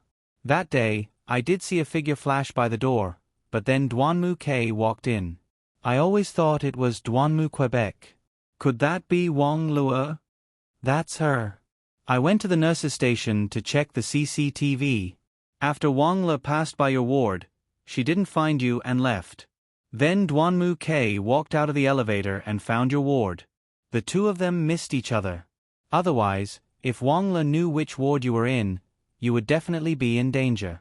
Fortunately, she didn't find you. So, I guess that she went to Duanmu K's house because she couldn't find you. She only had one purpose, and that was to force you to show yourself. After this incident, I've decided that I won't let you be in danger anymore. I've already told the president that I will send more people to ensure the safety of you and Yi. Who knows if there will be anyone who will do anything to you. I don't care what others do to me, but you can't get hurt. You can't let anything happen to you. Actually, you know, when I saw you lying on the hospital bed covered in wounds, I felt very upset. You pushed Yi out of the door and asked her to go find Han Hao. I was afraid that someone would harm her on the way, so I kept protecting her in secret. But I neglected you. This is what I can't let go of the most. I've been reflecting on myself. Why couldn't I be in two places? If I could, would you not have suffered so many injuries? My heart hurts. The Red Baron's eyes teared up as she spoke. This should be the first time I've seen her cry. My heart trembled. I didn't expect that my stubbornness would cause her to be so conflicted. I held her hand and said softly, I'm sorry, Red Baron. I didn't think so much. I didn't consider your feelings. I'm really sorry. I won't do this again. Please don't be angry, okay?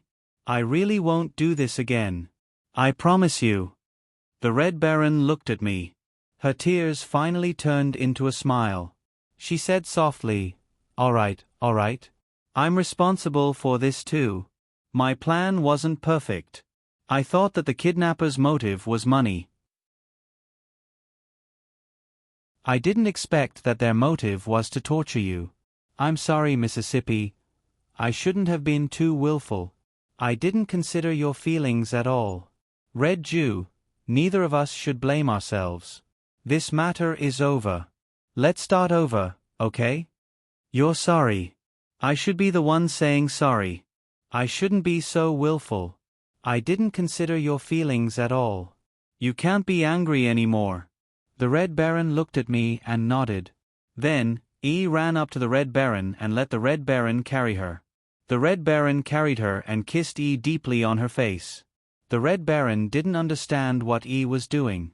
She looked at Yi and asked, Yi, what's wrong? Why did you suddenly kiss me? Thank you, Red Baron. Auntie. Yi hugged the Red Baron's neck and kissed her face. The Red Baron and I laughed. I looked at the Red Baron and said, Did you see that? Even E knows that you're doing your best to protect us. We all know that, so don't feel guilty anymore. She was actually very lonely. In the entire Red Ming Hui, she was known as the #1 fighter in the Red Ming Hui. Within the Red Ming Hui, she was my father's right-hand woman. But to herself, I was probably her first friend. Gradually, Suri and Xinyao also became Red Baron's friends. Even the Red Baron's sweet smile would only appear when she was with us. Previously, when I attended an internal meeting of the Red Ming Hui, I saw the Red Baron reprimanding her subordinates with a stern expression and sharp words. Anyway, I definitely wouldn't be able to stand it if she did that to me. But because of her strictness, her subordinates all admired her and no one dared to disobey her. Seeing the Red Jew fall asleep, I also closed my eyes and fell asleep. I didn't know how long I slept, but when I woke up again, the Red Jew on the sofa was gone. When I turned my head and saw her standing at the door, she made a gesture to me to keep quiet. I nodded. At this time, someone knocked on the door of the ward a few times, then pushed the door open and came in. The Red Jew rushed in front of the man, and the dagger in his hand was placed on the man's neck. I looked at the man, but I didn't know him. The Red Jew looked at her and said loudly, "Who are you?" The Red Jew looked at her and asked loudly, "What are you?" The man sneered and moved his head back slightly. The Red Baron saw that he was trying to escape, so she took another step forward and placed the dagger on his neck again. The Red Baron shouted, "Speak. Who are you?" I could see that her expression was very serious. It seemed that this man had angered her. The man looked at the Red Baron and said, "Your reaction speed is not bad, but your defensive awareness is too weak." Then, he reached out and shook off the Red Baron's arm that was holding the dagger. The Red Baron raised her leg and kicked the man's stomach. She was really fast. If it had been anyone else, they would have been lying on the ground. But the man took advantage of the opportunity to grab the Red Baron's thigh with one hand. The Red Baron's fair thigh was exposed. The Red Baron raised her other leg and kicked the man's head. The man turned around and slammed the Red Baron against the wall.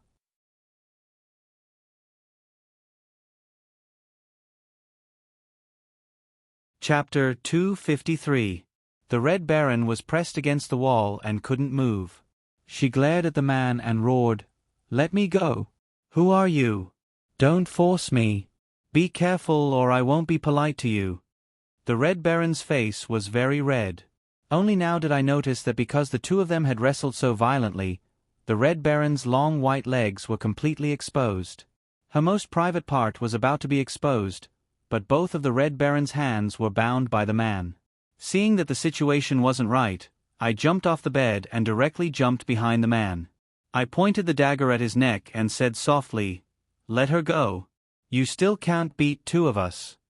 The man sneered and said softly, "Really?" I suddenly felt something pressing against my waist. I looked down and saw that the man's other hand was holding a dagger against my waist. He was just pressing against me, but he didn't hurt me. I was suddenly worried. Could it be that Wang Luo had sent him? My nerves suddenly tensed up. At this moment, someone walked in through the door. I looked out of the corner of my eye and saw that it was Han Hao. Han Hao looked at us and said softly, "What are you guys doing?" Han Hao looked at us with a puzzled expression. "Xiao Hao, this man's background is unknown. I don't know who he is." As soon as he came in, he started to wrestle with the Red Baron. "Xiao Hao, hurry up and stop him." I looked at Han Hao. He was the only one who could help at this time. Han Hao looked at us and laughed.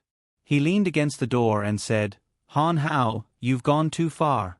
You even dare to hold my wife hostage. This joke is a bit too much." Han Hao looked at the man and spoke as if they were very familiar with each other. The man put down the dagger against my waist and looked at the Red Baron.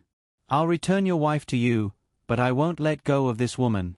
The man looked at the Red Baron with a strange expression. There was an indescribable feeling in his eyes. Han Hao walked to my side and whispered something in my ear. I was stunned at first.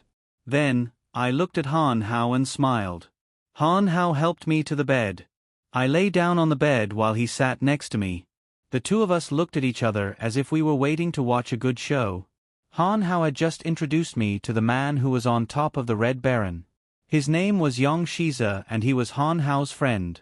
He used to be the world's champion in kickboxing and was now the chairman of a joint venture company.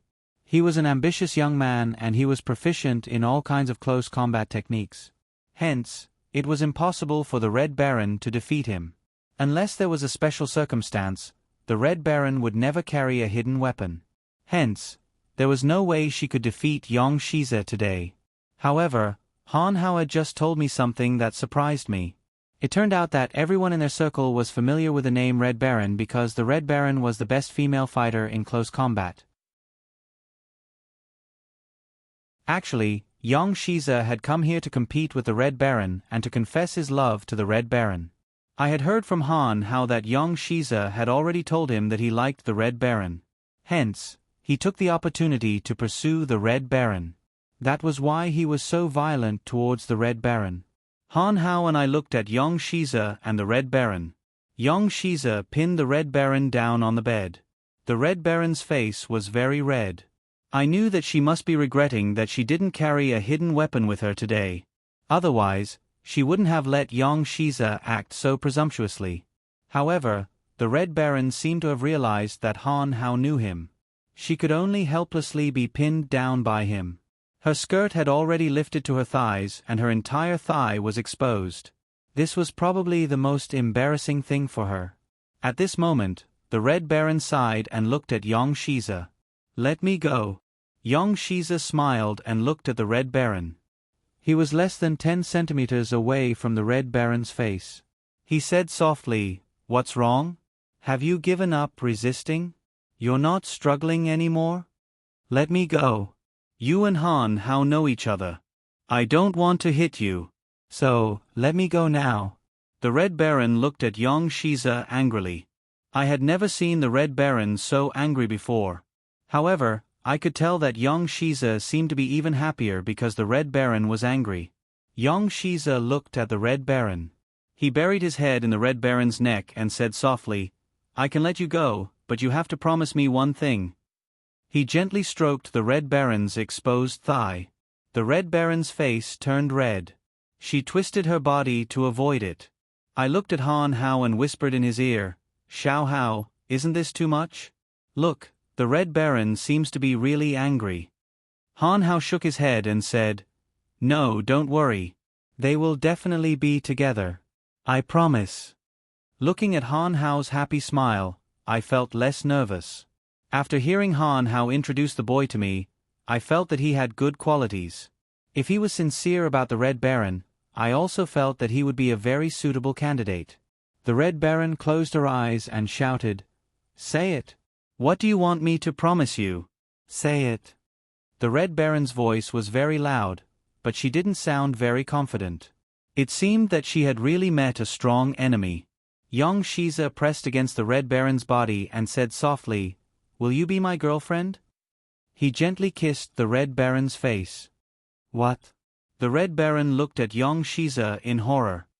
"Will you be my girlfriend?" Yang Shize looked at the Red Baron, and his gaze suddenly became very sincere. The Red Baron was stunned. She stopped struggling and looked at Yang Shize in horror. Her face was full of disbelief.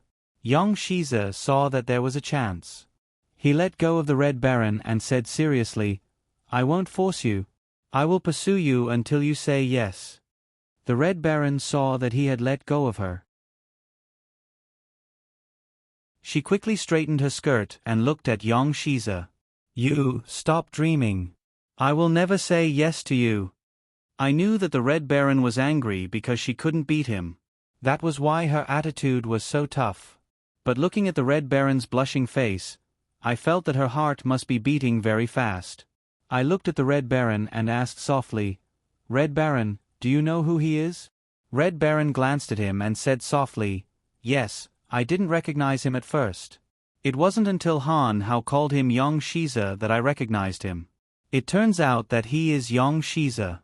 He is a kickboxer. I don't think anyone can get close to him now. He is very strong. I have just experienced it." The Red Baron massaged her wrist. It seemed that young Shiza had hurt her. She glared at young Shiza and walked to my side. She looked at Han Hao and asked softly, "Han Hao, what is going on?"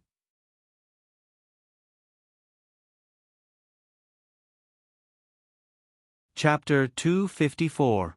Let me do the talking. Young Shiza walked to the bedside, grabbed a chair, and sat down. Then, he looked at the Red Baron and said, "I've been good friends with Han Hao since I was young. I went abroad to deal with some company matters, so I didn't know that Han Hao had so many things happening in China. Also, he told me that he was busy with his wedding, so I stayed by his side. First, I could protect him, and second, I could help him. Han Hao and I were talking about how I won the competition, so we talked about the Red Baron. Because the Red Baron is too famous in our circle, everyone said that the Red Baron is a great beauty, but I still wanted to see her in person. So, I used my connections and finally found a picture of the Red Baron. It was taken secretly, but I fell in love with her the moment I saw her, and I couldn't help myself. Later, Han Hao told me that the Red Baron is Cold Glaze's personal bodyguard. At that time, I couldn't wait to see her. When I saw the Red Baron for the first time, I wanted to take her for myself. This kind of possessiveness might be a little scary, but I really like her. So, Miss Lung, please help me. Help me pursue the Red Baron." Looking at Yang Shiza's sincere expression, I felt a little warm in my heart. It seemed that the Red Baron had met the right person this time. Before I could open my mouth to agree, the Red Baron looked at Yang Shiza and said, "Yang Shiza, I advise you not to trouble yourself. I won't fall in love with you, and I don't plan on dating either. I still have my own career to do, so don't trouble yourself." The Red Baron rejected him very straightforwardly. I didn't know if she was really angry, or if she was testing Yang Shiza. I could see that the Red Baron's mood wasn't stable, and Yang Shiza was indeed anxious. I smiled and looked at Han Hao and said, "Xiao Hao, take Yang Shiza to buy some food." I gave Han Hao a meaningful glance. Han Hao immediately understood what I meant. He stood up and patted Yang Shiza's shoulder. "Let's go. Come with me to sell some things. We'll be back soon." Yang Shiza stood up in disappointment. He turned around to look at the Red Baron and followed Han Hao out of the ward reluctantly. The Red Baron and I were the only two people left in the room. I could see that the Red Baron was still angry. I looked at the Red Baron and said softly, "Okay, you're still angry." The Red Baron sighed. "How could I not be angry? It's the first time I've met someone like him. If it weren't for the fact that I couldn't bring hidden weapons with me when I was on duty, he wouldn't have been able to beat me. He's too much. I let him take advantage of me. I'm so angry." Looking at Red Jew's angry face, I couldn't help but laugh out loud. I looked at Red Jew and said, "I don't think there's anything wrong with him. He just loves you too much and wants to pursue you. And I think your reaction to him is quite strong. This is the first time I've seen you blush. It seems that you have feelings for him. Red Jew, there are only two of us here. Tell me the truth, do you also like him?" Red Jew was stunned when she heard me say this. Her expression also became less angry. Red Jew sighed and whispered to me, "Actually, I have known him for a long time. He is the most famous in their circle, and there are a lot of girls who chase after him. The first time I saw him was at their party. At that time, I only went to develop the Red Tea Society's external fighter. At that time, I was heavily armed, and no one recognized me, so I just quietly watched them play. I recognized Yang Shiza at a glance, but we didn't have much interaction. Later, because I received a call from the society, I left early and never saw him again. This is the second time we met, and he suddenly confessed to me. It would be strange if I could accept it." "So you're blaming him for not giving you time to prepare?" I heard the Red Baron's words. It seemed like she really did have feelings for Yang Shiza. I looked at the Red Baron and said, "Yang Shiza is really not bad. I don't object to you testing him, but if he's really good to you, you should accept it. Don't miss it." The Red Baron was stunned. She thought for a while and said to me, "Miss, it's not that I don't want to fall in love. It's that I can't fall in love right now. Wang Le's matter hasn't been resolved yet, and there are still many unknown dangers around you. How can I be at ease and pursue my own happiness? That's why I can't put you aside and only care about myself. Miss, please don't try to persuade me. A trace of disappointment flashed through the Red Baron's eyes. I reached out to hold the Red Baron's hand and said, Red Baron, don't worry about this for now. Just give him a chance. What if he's really suitable for you? You should be happy together. I really want you to be happy. Don't just think about me for everything. You have to think about yourself too. I'll make the decision for you.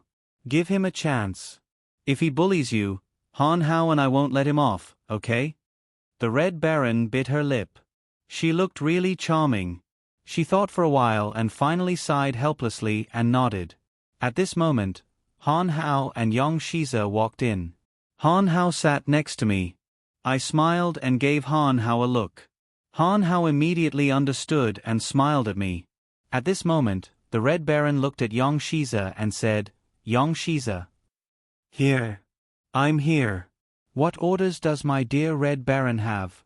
Yang Shiza jumped in front of the Red Baron and looked at her with a smile. The Red Baron sighed helplessly and said, Yang Shiza, I will consider what you said just now. I have a lot of things to deal with right now, so I'm only giving you a chance. However, I won't necessarily agree to it. In my eyes, only Milady is the most important. I hope you understand. Really? That's great. You finally agreed to it. That's great. Yang Shiza looked like a happy child. It was very cute.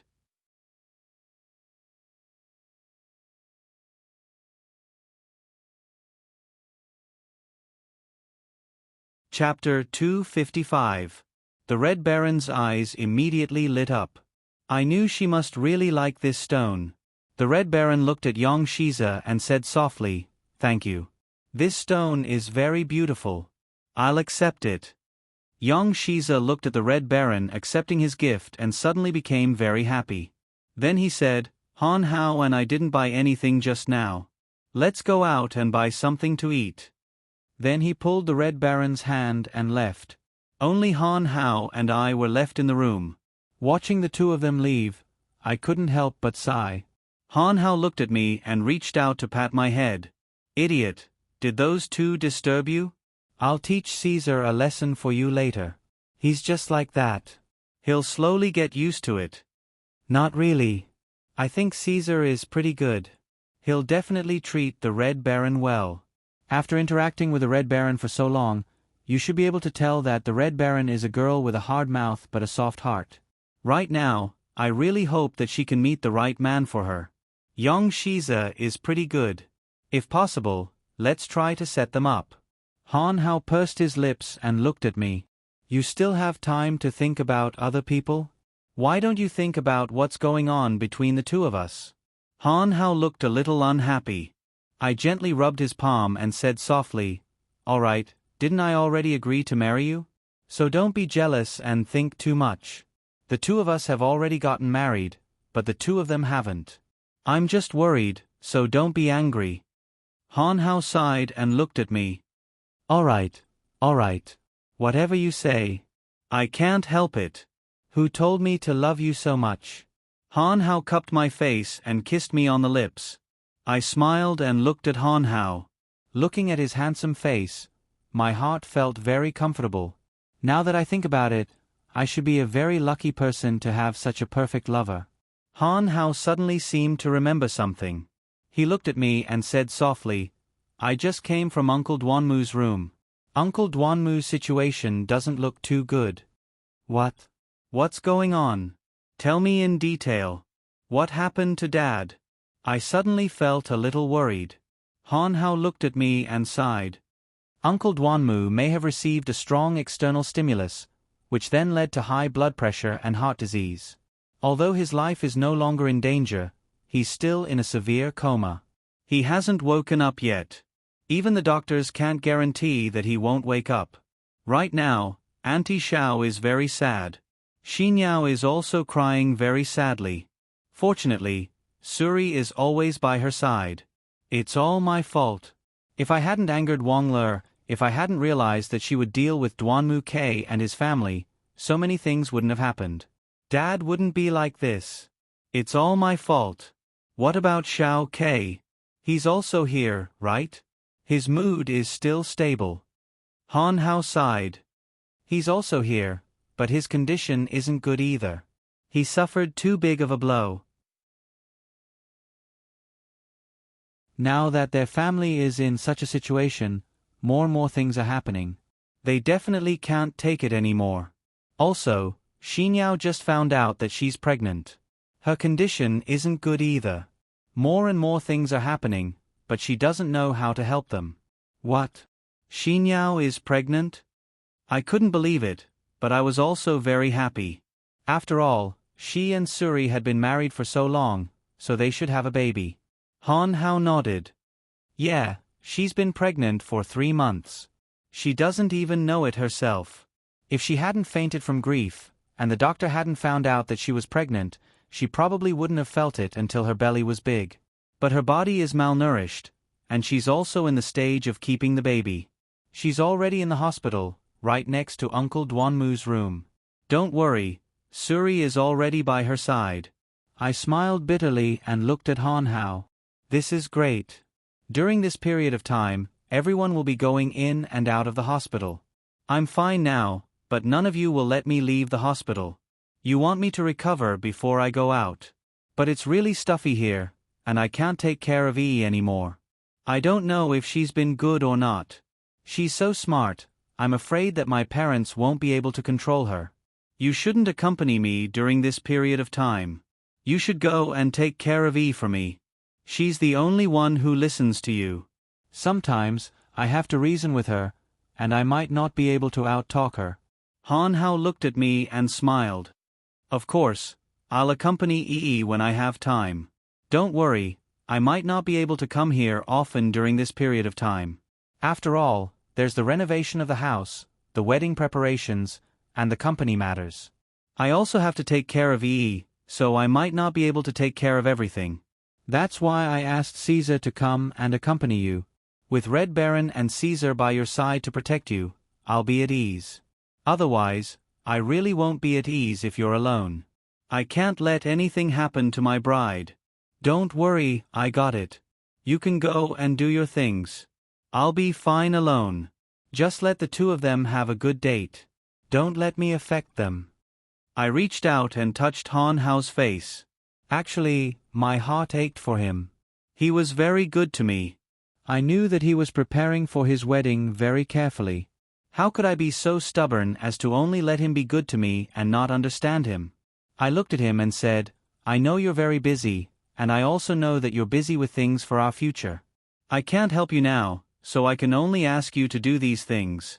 But you must take care of your body. You've lost weight recently, and you've become a lot more haggard. I don't want to see you like this, it will make my heart ache. Han Hao nodded and looked at me. I know you're very anxious too. Don't worry, didn't the doctor say that you're recovering well? You just have to be at ease and wait to be discharged. Don't think about anything else. Just be at ease and be my bride, as long as you don't regret marrying me. How could I regret marrying you? I'm very happy that you're willing to take me and Yi in. As long as you don't give up on us, we'll be fine. Don't think that we're a burden to you. Han Hao looked at me with a black face. It seems that at this time, Yi is much cuter than you. Yi wouldn't threaten me like this. In this world, only you can treat me like this. I don't have a temper. Actually, my temper is quite bad. If anyone dares to take an inch and want a mile, I definitely won't forgive them. Only you can see this gentle side of me.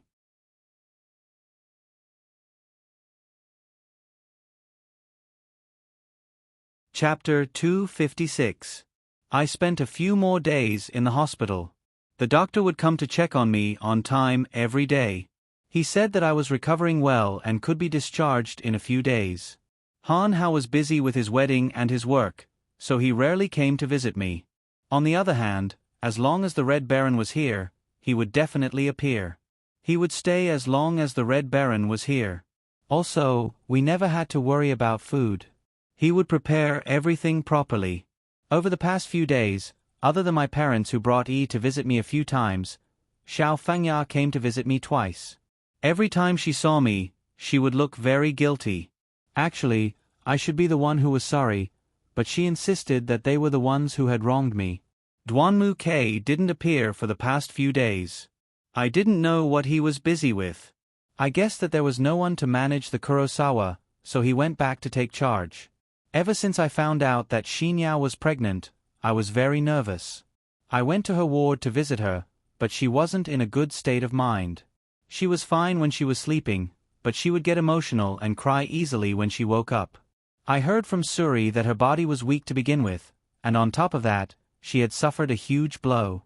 She could only stay in bed to protect the baby. If she were to be agitated again, she might not even be able to keep the baby. I once asked Suri who he would choose if he had to choose between Xinyao and the baby. At the time, Suri told me without hesitation that he would choose Xinyao because in his eyes, Xinyao was more important than the baby. At the time, I felt very comforted. We could have more children, but we could only love one person. I asked the Red Baron to buy a batch of imported maternity products for Xinyao to ensure her health. I hoped that her condition would improve. I also asked the Red Baron to buy some health products and send them to Duanmu Tochio's ward. Xiao Fengya had come to visit me twice, and I felt that she had become more haggard and thinner. I was worried that she wouldn't be able to take the pressure and collapse, so I asked the Red Baron to arrange for a few close friends to guard outside their ward. If there was any news, they would inform me immediately. The days passed like that. Han Hao was very busy every day. He could only contact me when he wasn't busy. Sometimes, before he left in the morning, he would come to my ward to take a look at me before leaving. Sometimes, when it was very late at night and the visiting hours had passed, he would sneak into the ward to see me. If he was really tired, he would sleep on the sofa next to me. My heart ached when I saw him sleeping soundly. He must have not had a good rest for a long time. I just lay on the bed and watched him. Just like that, I could watch him for the entire night. Perhaps this was companionship. Although we didn't talk much, it was very warm. The next day, when I couldn't take it anymore and fell asleep, I didn't know when Han Hao had left. That was how the two of us were. Although we had only known each other for a short time, we understood that our hearts were tied to each other. That was enough for me. On this day, I sat by the window of the ward and read as usual. Young Shiza brought a lot of new and strange gadgets for the Red Baron. The two of us studied them very seriously. Seeing that the Red Baron gradually let down her guard, I felt that it was good. It seemed that she had gradually accepted Yang Shiza. When it was almost time for lunch, the door to the ward was pushed open. The person who walked in was none other than Duanmu Quebec. I hadn't seen him for a long time. Compared to the past few days, his mental state wasn't very good. After he closed the door, he walked directly to the sofa and sat down. It seemed that he had been tired for a long time. I looked at the Red Baron and Yang Shiza and said, "Red Baron, you and Yang Shiza can go out first. I have something to discuss with Duanmu Quebec." The Red Baron nodded and led Yang Shiza out. Only Duanmu K and I were left in the ward. I looked at him. He leaned his head back on the sofa and closed his eyes. It seemed that he hadn't rested well for a long time. I looked at him and asked softly, "How's Dad?" Duanmu K shook his head and said softly, "Not good. The doctor has checked on him many times. I don't know how long it will take for him to wake up. Mom can't take it anymore. She wants to pull out the tube and go home. I don't want to see her disappointed face, so I hid here." "Huh? You can't pull out the tube. If you pull it out, Dad won't be able to be saved. At least for now, there's still a ray of hope." When I heard that Xiao Fengya was about to give up, I couldn't help but tremble. How fragile a human's life was. "If you have time, please help me persuade Mom. She listens to you more than anyone else. Xinyao's condition isn't good either. She needs to protect the baby. If it weren't for Suri's help, I wouldn't have been able to take care of her. There's also a lot of things to do in Kurosawa. I really can't handle it. Duanmu-ke then lay down on the sofa and curled up. It was a sign of insecurity. He must be in a lot of pain. At this time, there was no one to help him. How are things in Kurosawa? Is there anything else you need to do? I looked at Duanmu Quebec. I didn't know if there was anything I could help him with.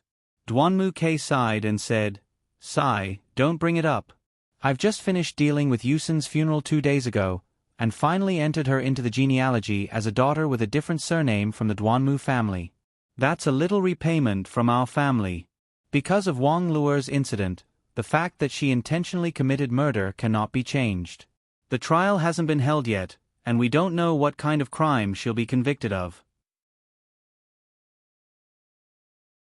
But with Wang Luer's father's power, she definitely won't be sentenced to death. Her father has already withdrawn his investment, and the entire Black Nightmare Society is now an empty shell. Other than a few projects that can still be maintained, the other projects have all stopped. Or rather, I should say they've all stopped. The board of directors is under so much pressure, and I can't hold on much longer." I thought for a moment, then walked to the cabinet and took out the 5 million yuan bank card that my mother had given me and the 10 million yuan bank card that I had taken out myself. I walked to Duanmu-ke and handed him the 2 cards. "I can't help you with anything," I said softly. "These 2 cards have 15 million yuan in them. You should use them for emergency relief and restore some profitable projects. Don't go bankrupt for real. You still have your parents, your sister, and your unborn child. They all need you, so you have to hold on. I know that this amount of money is only a small amount, and I can't take out that much." Duanmu-ke raised his head and looked at me. He said softly, "Some time ago, someone invested 10 million under Lin Yu's name. That person was you, right? Although it's not your real name, this method is definitely yours. I won't be wrong."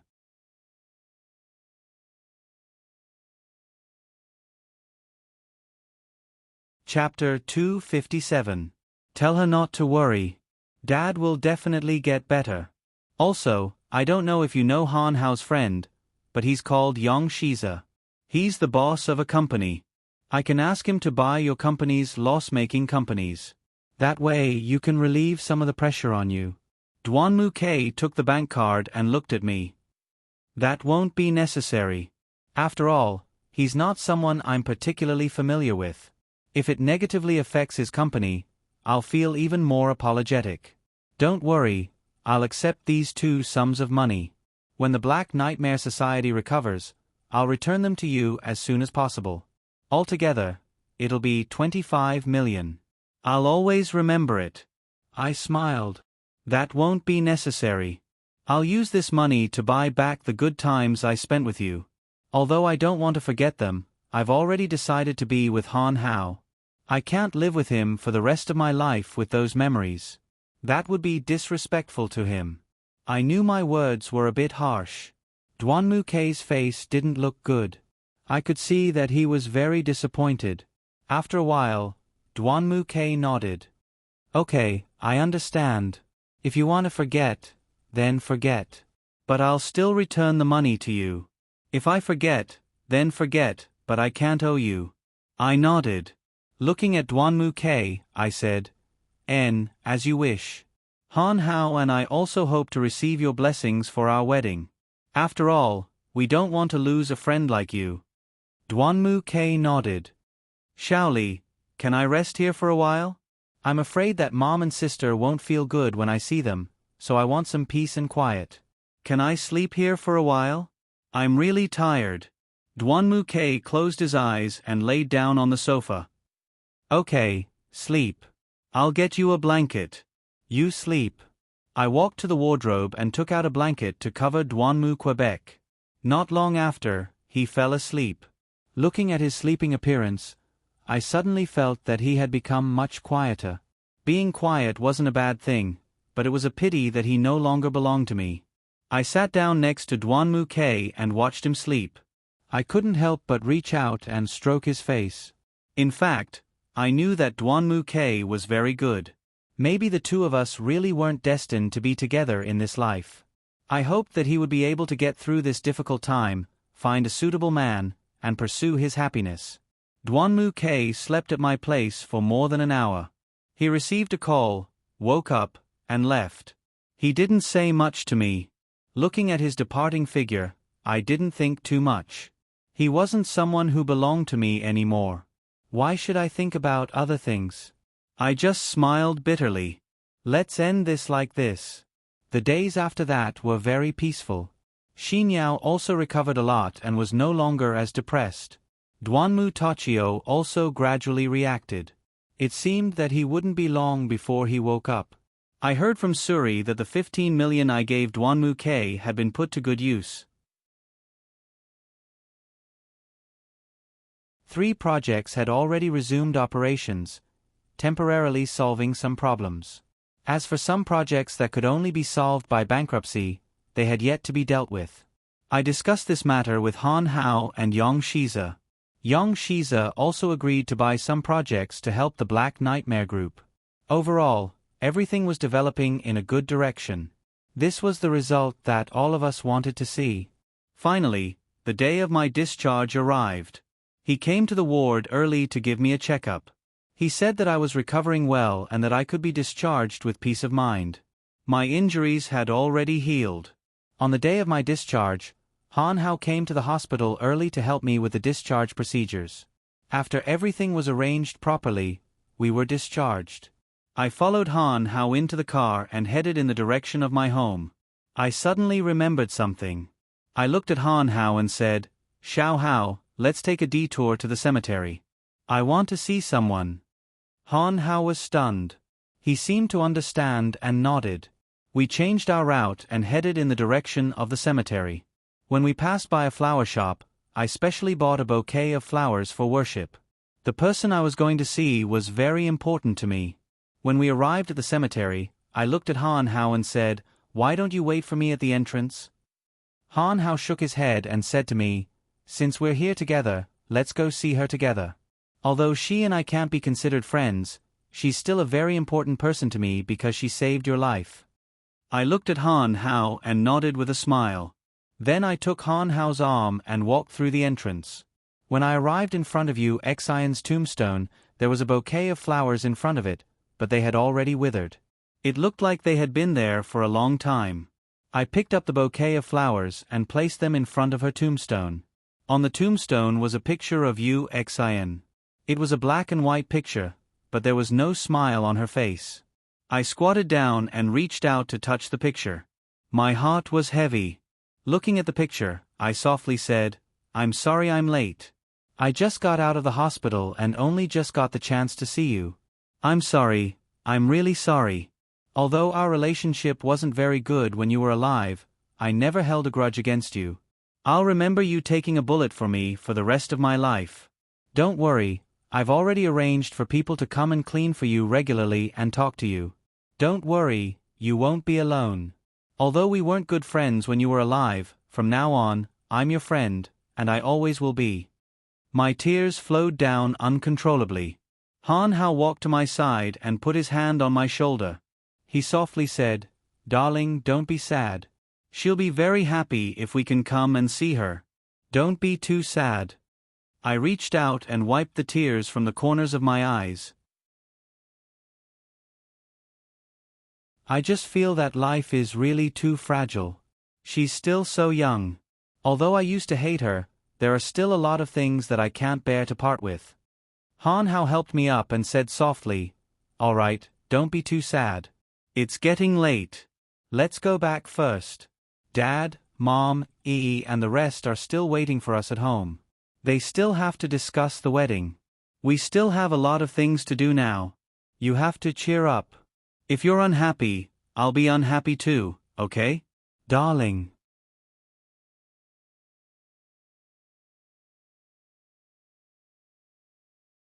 Chapter 258. Han Hao held me in his arms and gently patted my shoulder. "Darling, no matter what, I will always be by your side," he said softly. I nodded and looked at Yu Xian's picture. "It's getting late, so we'll head back first. I'll come back to see you after a while. You have to wait for me." With that, Han Hao and I left the cemetery and headed home. When we got home, my parents, the Red Baron, and young Shiza were already waiting for us in the living room. As soon as Han Hao and I stepped into the living room, A ran towards me from her mother's side. She looked at me and shouted, "Mommy, you're back." Seeing E run towards me, I quickly picked her up and hugged her tightly. "E, Mommy's back. Have you been obedient and listening to your grandparents? This time, Mommy won't leave you again."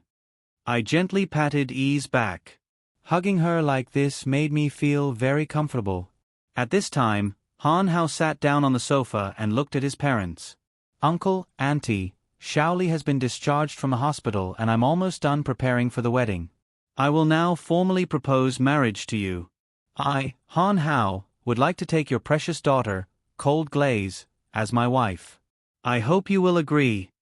Han Hao placed a bank card on the coffee table in front of my parents. He then looked at my parents and said, "This is the betrothal gift that my family prepared. There's 500,000 yuan inside. I know that this amount of money is too little for the Red Ming Hui, but this is a token of my sincerity. I promise you that I will treat Shaoli well, and after we get married, I will take Yi with me. I will definitely treat Yi as my own daughter. I will definitely do that." I looked at Han Hao's expression. My parents looked at Han Hao. The two of them looked at each other but did not answer. I stood up and walked to Han Hao's side. I held his hand and looked at my parents. "Dad, Mom, I really want to be with Han Hao. Through the time that we've spent together, I think you should be able to see that Han Hao and Yi hit it off very well. So, Dad, Mom, please allow me to be with Han Hao. We truly love each other." I held Han Hao's hand tightly, hoping that he could feel my sincerity. Han Hao also held my hand tightly. The two of us stood in front of my parents like this, as if we were about to make a very important decision. My parents looked at each other again. Then my mother looked at me and smiled. "Of course we agree. As long as you two are happy, we don't care about anything else. As for Yi, I've already discussed it with your father. If the two of you want to spend some time together, we can take care of Yi. That's not a problem, as long as you two are happy. If you need us to prepare for your marriage, just tell us directly. If we can help, we will definitely help." When Han Hao and I heard that our mother had agreed, we both smiled sincerely. After chatting with my parents, Han Hao and I went upstairs to the bedroom. As soon as we entered the bedroom, I lay down on the bed as if I had just accomplished something important. Han Hao lay down beside me. He reached out his hand and gently stroked my hair. "Dear, you look very happy. Is it because Dad and Mom agreed to our marriage?" he asked in a soft voice. "Yes, Dad and Mom agreed to our marriage." I raised my head and looked at him, lying directly on top of him. I looked at Han Hao and smiled. Lying tightly in his arms, I whispered, "I've been waiting for this day for a long time.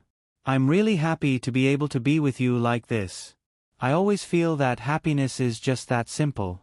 I have an indescribable feeling to have you."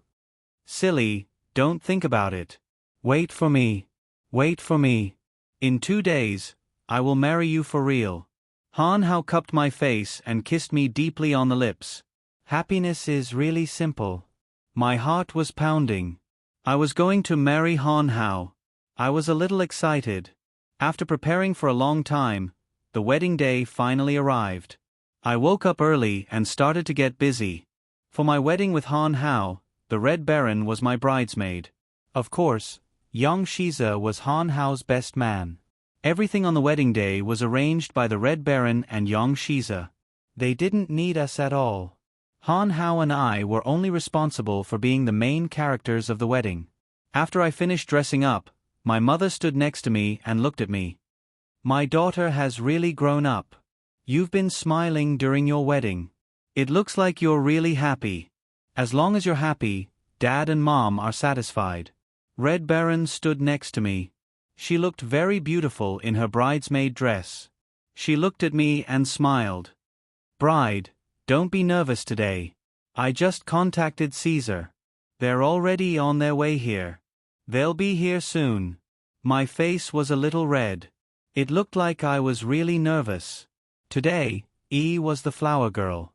Early in the morning, she held her fairy wand and played happily with her friends. Thinking that she was about to hold her wedding with Han Hao, my heart was beating very fast. "They're here." A voice came from the crowd.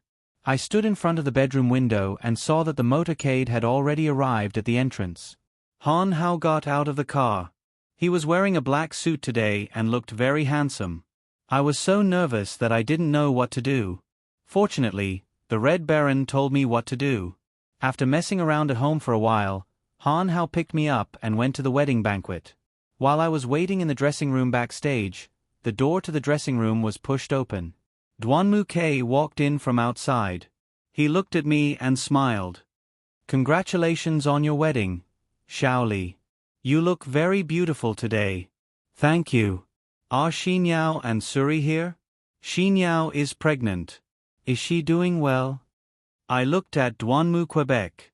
He was wearing a white shirt today and looked very simple. "She's doing well. She's already here." Because it's too messy here, I was afraid that she would bump into something, so I asked Suri to accompany her to the table outside. "I also came to see you. Do you need any help?" Duanmu Kei looked at me. His expression was very calm. I didn't know if he was really calm or if he was just pretending to be calm. "I'm fine here. You should go to the table. It's about to start. After the wedding, we'll have a good gathering." I looked at the time and said to Duanmu Quebec. Duanmu Kei thought for a moment, then walked to my side. He took out a gift box from his jacket pocket and handed it to me. He said softly, "This is the wedding gift I prepared for you. I don't know if you'll like it, but it's just a small gift. It's also what I owed you in the past. This time, it's just the right time to make up for it. I hope you'll accept it."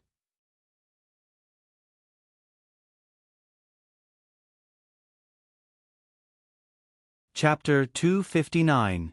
I was stunned for a moment, then I looked at the Duanmu Kei and nodded, accepting his gift.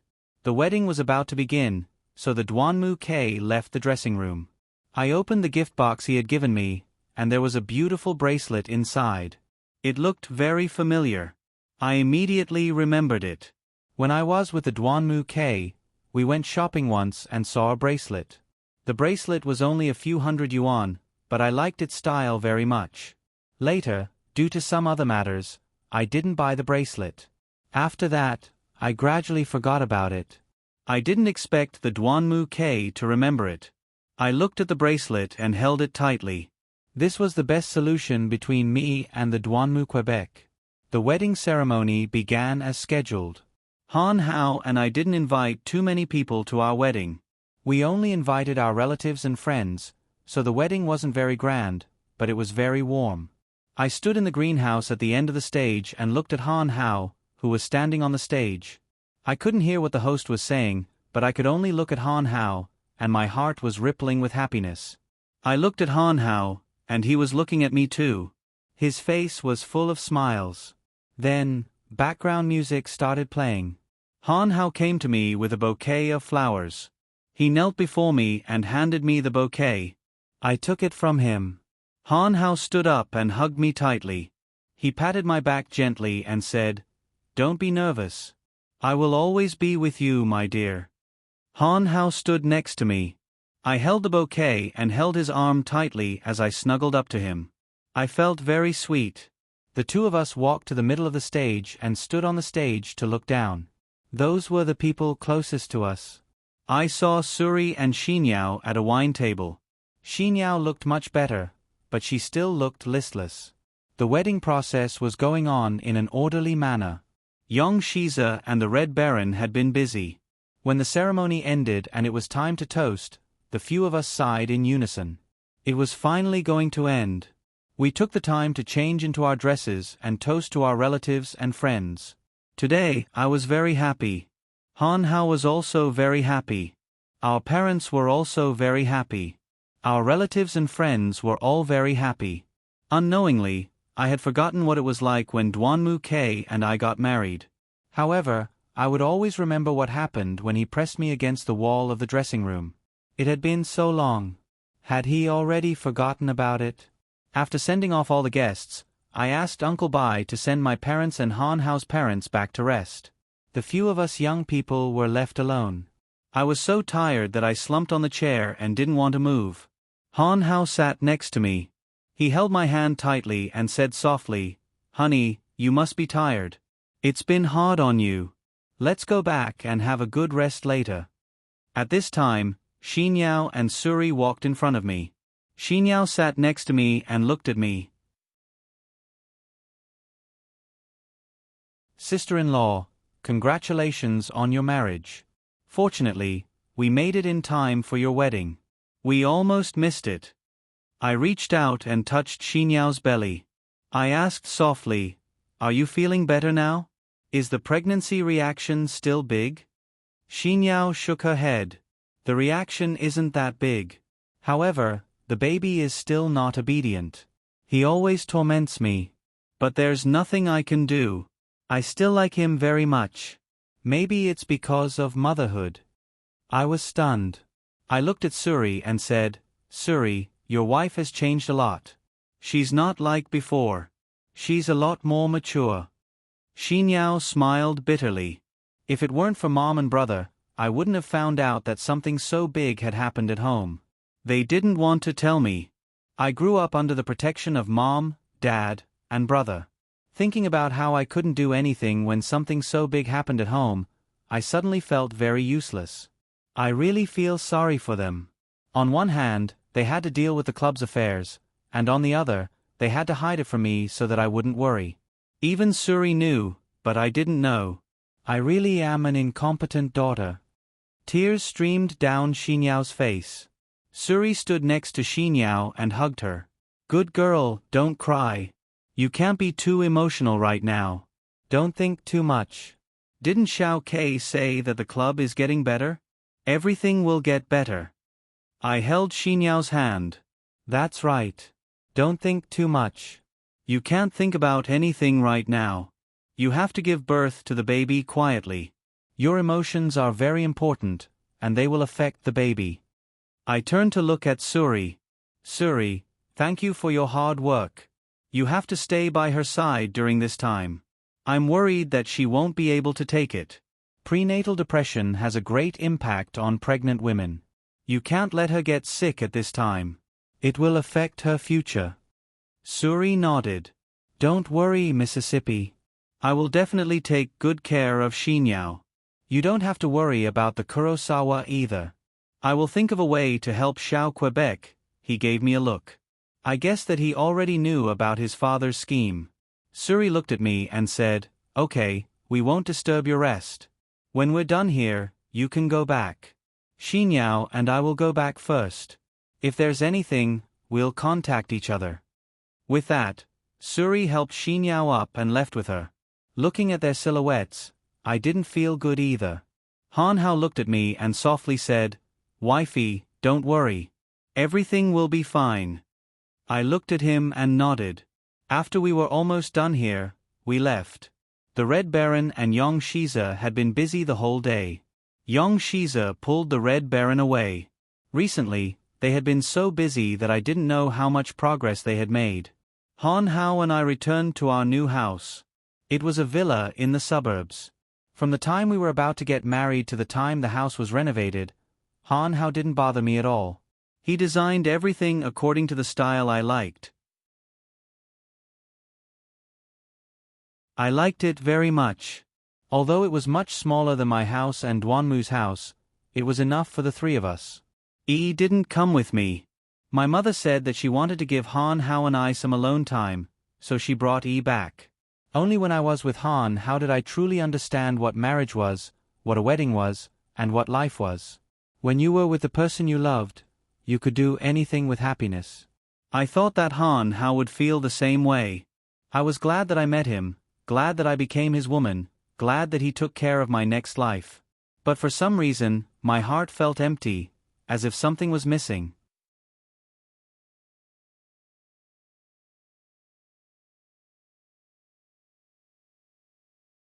Chapter 260. Just like that, Han Hao and I began our life together. Every day was very regular and busy, but we never forgot about the warmth between us. Less than a week after our marriage, we brought Yi back from her parents' place. When Han Hao was renovating the house, he had specially prepared a children's room for Yi to use. It was designed according to Yi's favorite style. It was quite luxurious. Before Yi arrived at the house, Han Hao had already prepared an entire wardrobe full of clothes for her.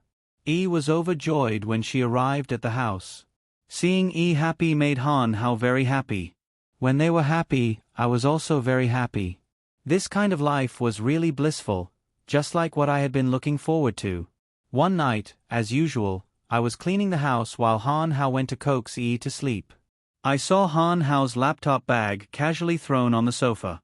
I walked over to pick it up and wanted to hang it on the clothes rack, but my hand slipped and the laptop bag fell to the ground. The documents in the bag all fell out. I hurriedly picked up the documents and inadvertently saw a mortgage application form. My curiosity was piqued. I took a closer look. The address on the mortgage application form was very familiar. I thought for a moment, wasn't that the address of Duanmu's house? Why would Duanmu's house be mortgaged? Why would the mortgage application form be in Xiao Hao's bag? Could it be that Han Hao wanted to mortgage Duanmu's house without permission? I shook my head hard. Impossible. Han Hao wasn't that kind of person. I decided to confirm it first. I looked at the signature under the application form. It was none other than Duanmu, Quebec. Could it be that Duanmu K wanted to mortgage Duanmu's house? What was he trying to do? I rummaged through Han Hao's laptop bag and found copies of Duanmu K's ID and household register. There was also a copy of the real estate certificate. It seemed that the mortgage application was real. But why did this happen? I held the documents tightly and couldn't help but frown. I didn't know what to do. At this moment, Han Hao walked out of Yi's room. He was stunned when he saw me holding his briefcase. Then, he walked over with his lips pursed. He walked up to me and looked at the documents in my hands. He said softly, "You saw it all. What's going on?" I handed the documents to Han Hao. I looked at him and said softly, "What's going on? Why is there a mortgage application form? Why does it have Duanmu K's signature? What's going on? What on earth has happened to the Black Nightmare Society that they even have to mortgage their residence?" Han Hao looked at me and sighed. The crisis of the Black Nightmare Society has never been resolved. Now, even the Black Nightmare Group is facing bankruptcy. In order to preserve the Black Nightmare Society, K had no choice but to sell off all the real estate in his family. Only then can he ensure that the Black Nightmare Society can survive. What about Caesar? Didn't Caesar say that he would buy the loss-making projects of the Black Viper Group? Why isn't it working yet? Caesar can only buy small projects. Although it can alleviate the Black Viper Group's crisis, it can't solve it. Xiao K has already decided to sell all of his properties. That way, Duanmu K can protect Kurosawa. Although there's no other way, it's the only solution. Hearing Han Hao's words, it seemed like there really was no other solution. I clenched my fists. In other words, my father emptied out the entire Black Nightmare Group. Although I don't want to admit it, that's what he did. I couldn't hide it, and I didn't know how to do it either. I could only use my own abilities to think of a way to help little Quebec. I can't use the society's funds anymore, and if I do, my father will definitely find out. When that happens, I'm afraid that he'll do something to the Black Nightmare Society. So, I'm sorry, I hid it from you.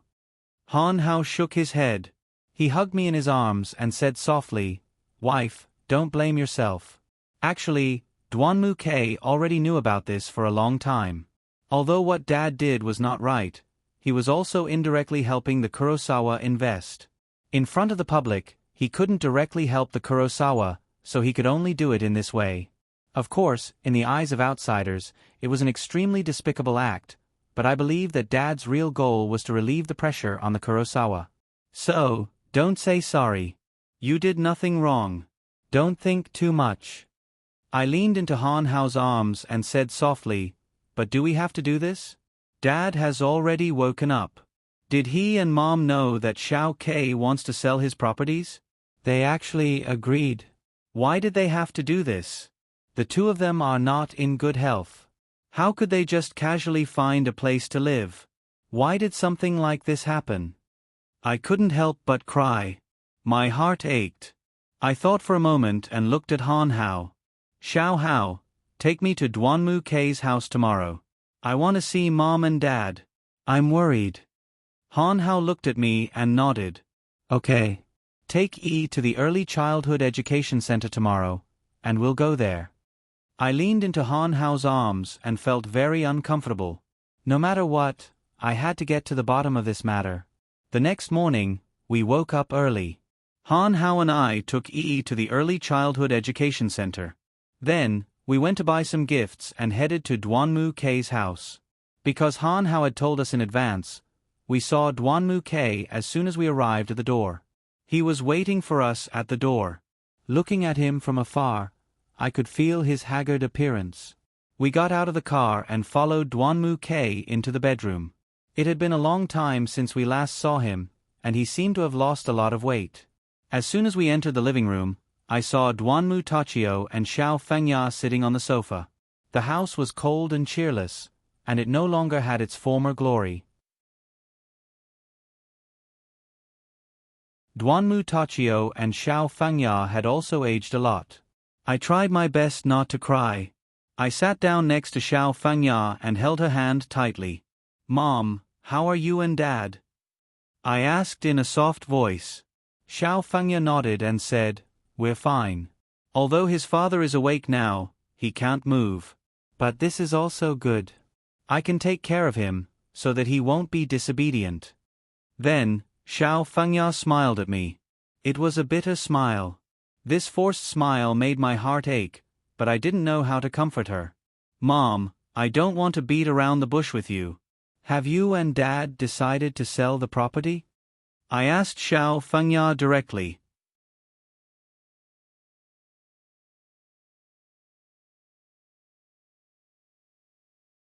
Chapter 261. When Xiao Fengya heard me say that, she suddenly froze.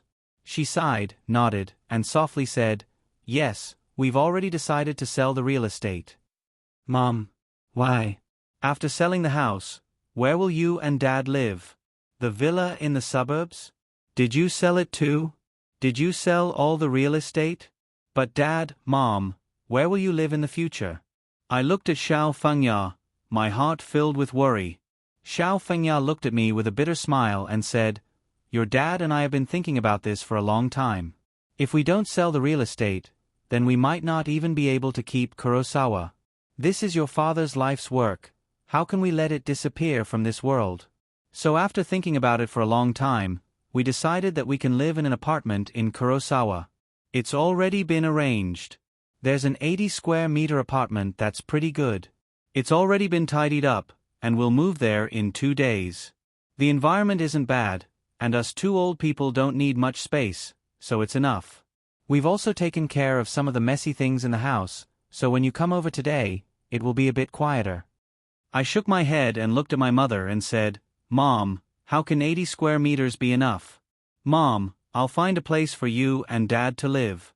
Although the environment can't be compared to here, it's definitely better than that 80 square meter apartment. Mom, don't refuse me. You two old people have worked hard for most of your lives. How can I let you suffer such a big grievance? I won't allow it. Xiaoli, I know you're doing this for our good, but your dad and I have already decided that living a simple life like this is better than anything else. As long as you children live well, it's fine. If you come and visit us when you're free, we'll be satisfied. Isn't that right, Dad?" Xiao Fengya turned her head and looked at Duanmu Tachio, who was sitting on the sofa. Duanmu Tachio smiled and nodded. Xiao Fengya looked at me and cried. She reached out to wipe my tears and said, "Xiaoli, listen to me. Don't be sad. This is fate. Now that we're here, we have to live like this. We don't have any room to resist. Everything is fine now. Through this matter, our family has become more united. K. has also matured a lot. When his father was sick, he worked very hard. He shouldered all the pressure in the Kurosawa by himself. When he came home, he never complained to us. Instead, he did everything he could to be filial to us. K. has really changed. Seeing that he's sensible, we're very happy. Isn't that good? We also want to live a normal life. In the past, we started from nothing with Dad. Those are the days we cherish the most. Now, we can reminisce about those happy times. This is also good. I wiped my tears and said softly, Mom, you and Dad must not suffer. I really do feel sorry for you. I really do. I don't know how to help you, but... As I spoke, I choked up again. Xiao Fengya took my hand and said, It's nothing. It's not like we haven't suffered before. It's just that K. has suffered. Xinyao is fine. She married a good man like Suri and has her own life, so we don't have to worry about her. K. has never suffered before. I'm worried that he won't be able to bear it. I don't know how to comfort him. He's become very quiet recently. If you and Xiao Hao have the time, you should go and spend more time with him. Xiao Fengya gently patted my hand. I turned to look at Han Hao. He was also looking at me. Han Hao thought for a moment. He looked at Xiao Fengya and asked, Auntie Xiao, Xiao Ke was here just now. Where did he go? Xiao Fengya nodded. He should be in his bedroom. Recently, he's been cooped up in his room. I don't know what he's doing. I stood up and looked at Han Hao. Xiao Hao, I'm going upstairs to check on Xiao Ke first. I'll be back in a bit. Han Hao looked at me and nodded. I asked for his permission because I knew that Han Hao trusted me. If he didn't worry about letting me go alone to look for Duanmu Ke, then he definitely believed that nothing would happen between Xiao Ke and me. I left the living room and went upstairs to Duanmu Ke's bedroom. I knocked on the door. At first, no one answered. I knocked again. Duanmu Ke's voice came from inside. He said softly, You don't have to call me to eat. I don't feel like eating. I sighed and pushed open the bedroom door. I saw Duanmu Ke sitting in front of his desk, holding a photo in his hand. He seemed to be lost in thought. I closed the door and quietly walked behind him. I saw the photo in his hand. It was a photo we had taken when we were on our honeymoon. In the photo, Duanmu Ke had his arm around my shoulder, and I was leaning against his chest. The two of us were laughing happily. I thought to myself, Is he thinking of me? Duanmu Ke said softly, I said I don't want to eat. You don't have to call me. You can go out. I want to be alone. He reached out and gently stroked the photo. He looked very sad. What's the matter? You want to be alone so much? It's rare that Xiao Hao and I come over. Why don't you talk to us? I gently patted Duanmu Ke's shoulder. He quickly stood up and hid the photo behind his back. Xiao Li, why are you here? I didn't even notice. Are you here to call me to eat? Duanmu Ke's face turned red. He hurriedly stuffed the photo into the drawer. I looked at him and smiled. Then, I turned to look at the room I used to live in. It wasn't as luxurious as it used to be. In other words, the entire bedroom had nothing but a bed, a wardrobe, a desk, and a stool. It was very cold. I stood at the window and looked out. I could see the garden and the rose pond in the garden. It was still there, and the flowers in the rose pond were very beautiful. Duanmu Ke looked at me in a daze. He said softly, Xiao Li, why are you here? Is there something wrong? I turned to look at Duanmu Ke and said, Xiao Ke, Mom said you've been cooped up at home a lot lately. Is there something on your mind? If there's something, tell me. We'll think of a solution together. Duanmu Ke was stunned. He turned his head and said softly, No, there's nothing wrong. I'm fine. Do you think you can hide it from me? Is it because you want to buy the property and you feel sorry for Mom and Dad? If Mom and Dad are willing, I can find a better place for mom and dad.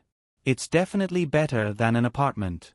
You're tuning in to the Narrate and Escape YouTube channel. Don't forget to subscribe and join us on this journey to catch the most captivating stories.